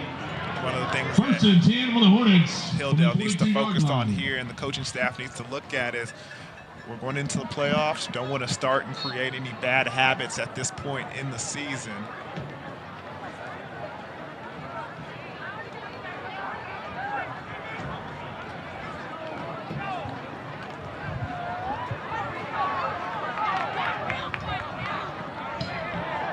Sweep to the right there by Virgil. Still running hard. He gets out to the 49-yard line. Gets to the 49. Pick up about 7 yards on the carry. Brings up 2nd and 3. Yeah, 2nd and 3 on the play here. 148 and counting.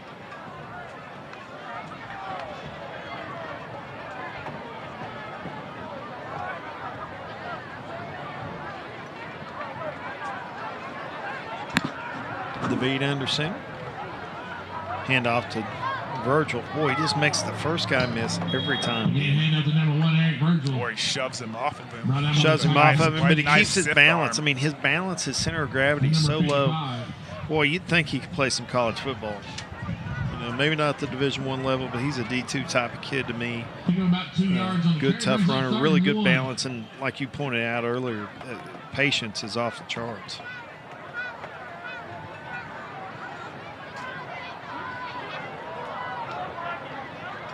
Change of plays there, David. Clock under 10 here. Take a little more time than usual. Jace Walker back in. Had a nice game and filling in a little bit there. Gets a first down. Big push there at the end. Looks like a rugby scrum. Still moving. Down to the 42. That'll be enough, more than enough for a first down.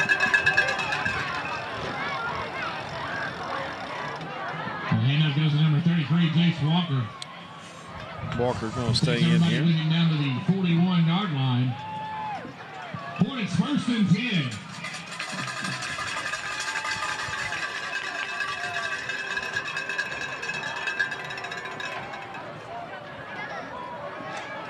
David with RPO here. That's Pickering.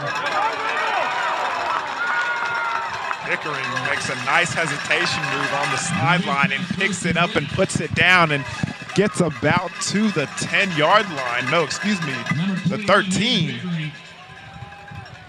It's knocked out of bounds around the 13-yard line. Hornets first and 10.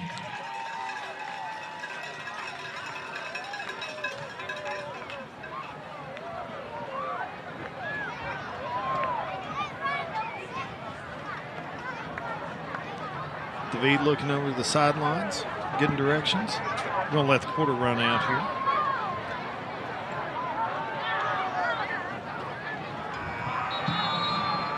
And that's 3 complete quarters. After 3 quarters here of action, HILLDALE Hornets ranked 7th in Class 4A, lead 54-14 here on the Bravado Wireless Game of the Week.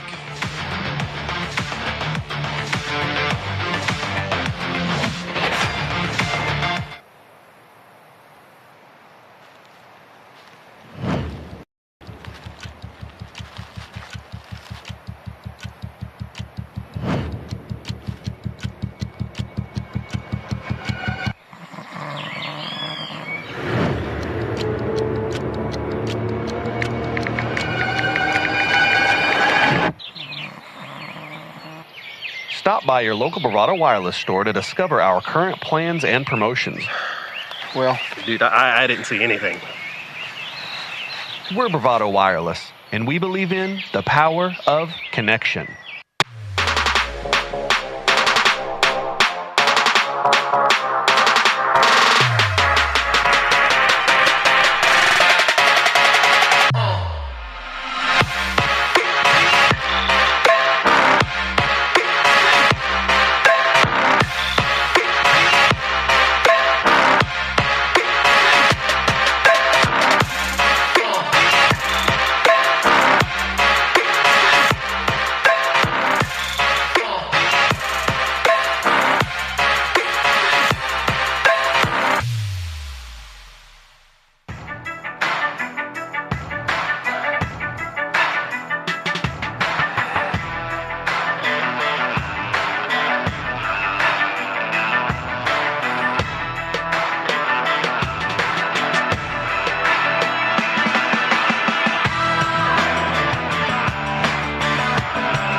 Welcome back to Bravado Wireless Game of the Week. Hornet Stadium, 54-14 lead. Jace Walker takes a handoff, bounces it outside, gets down to about the 10-yard line.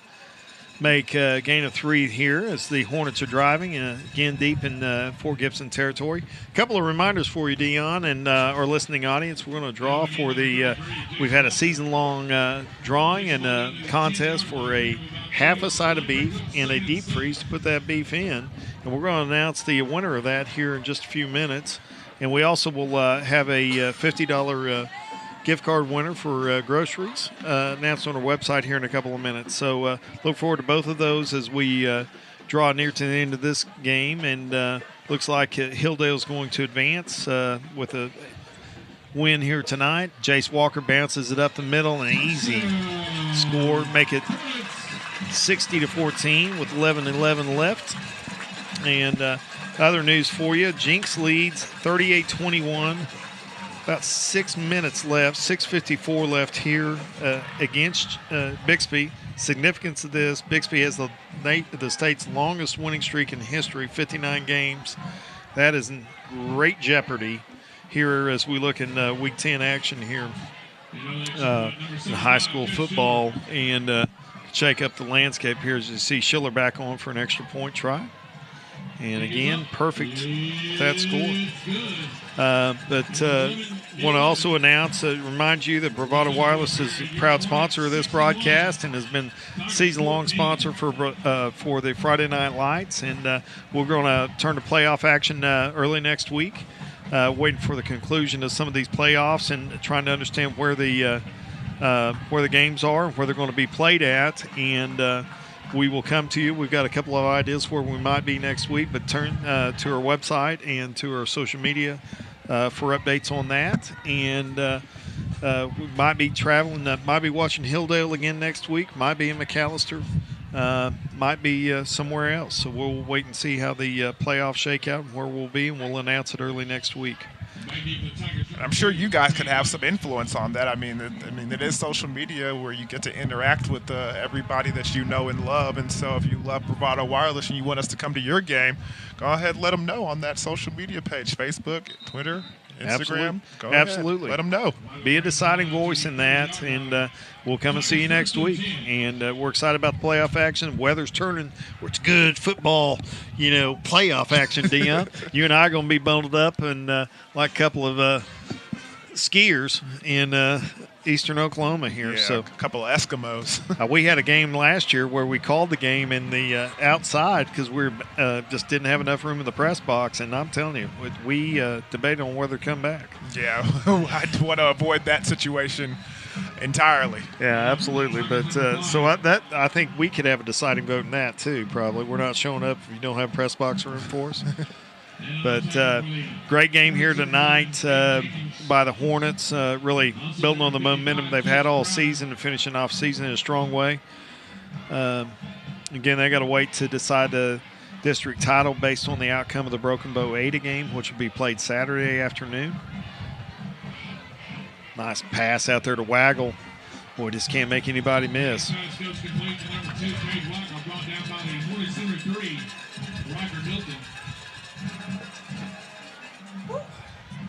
One yard on the pass play brings up 3rd and 9.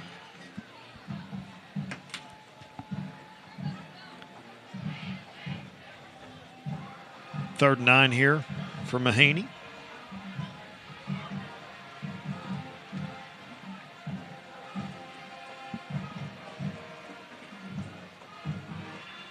It goes deep. And Waggle brings it in and gets brought down at the 30-yard line.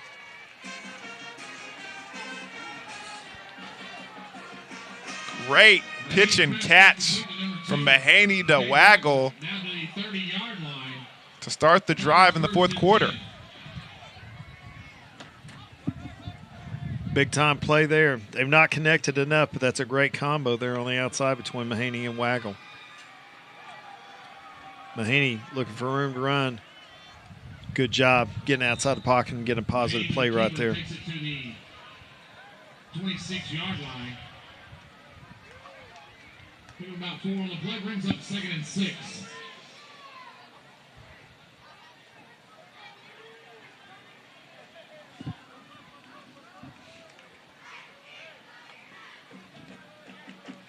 Looking to pass again, avoiding tacklers in the pocket.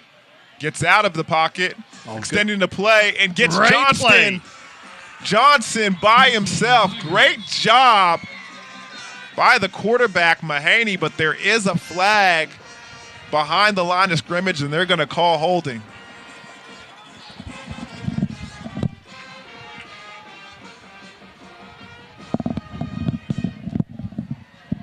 So wipe that touchdown off the board and bring it back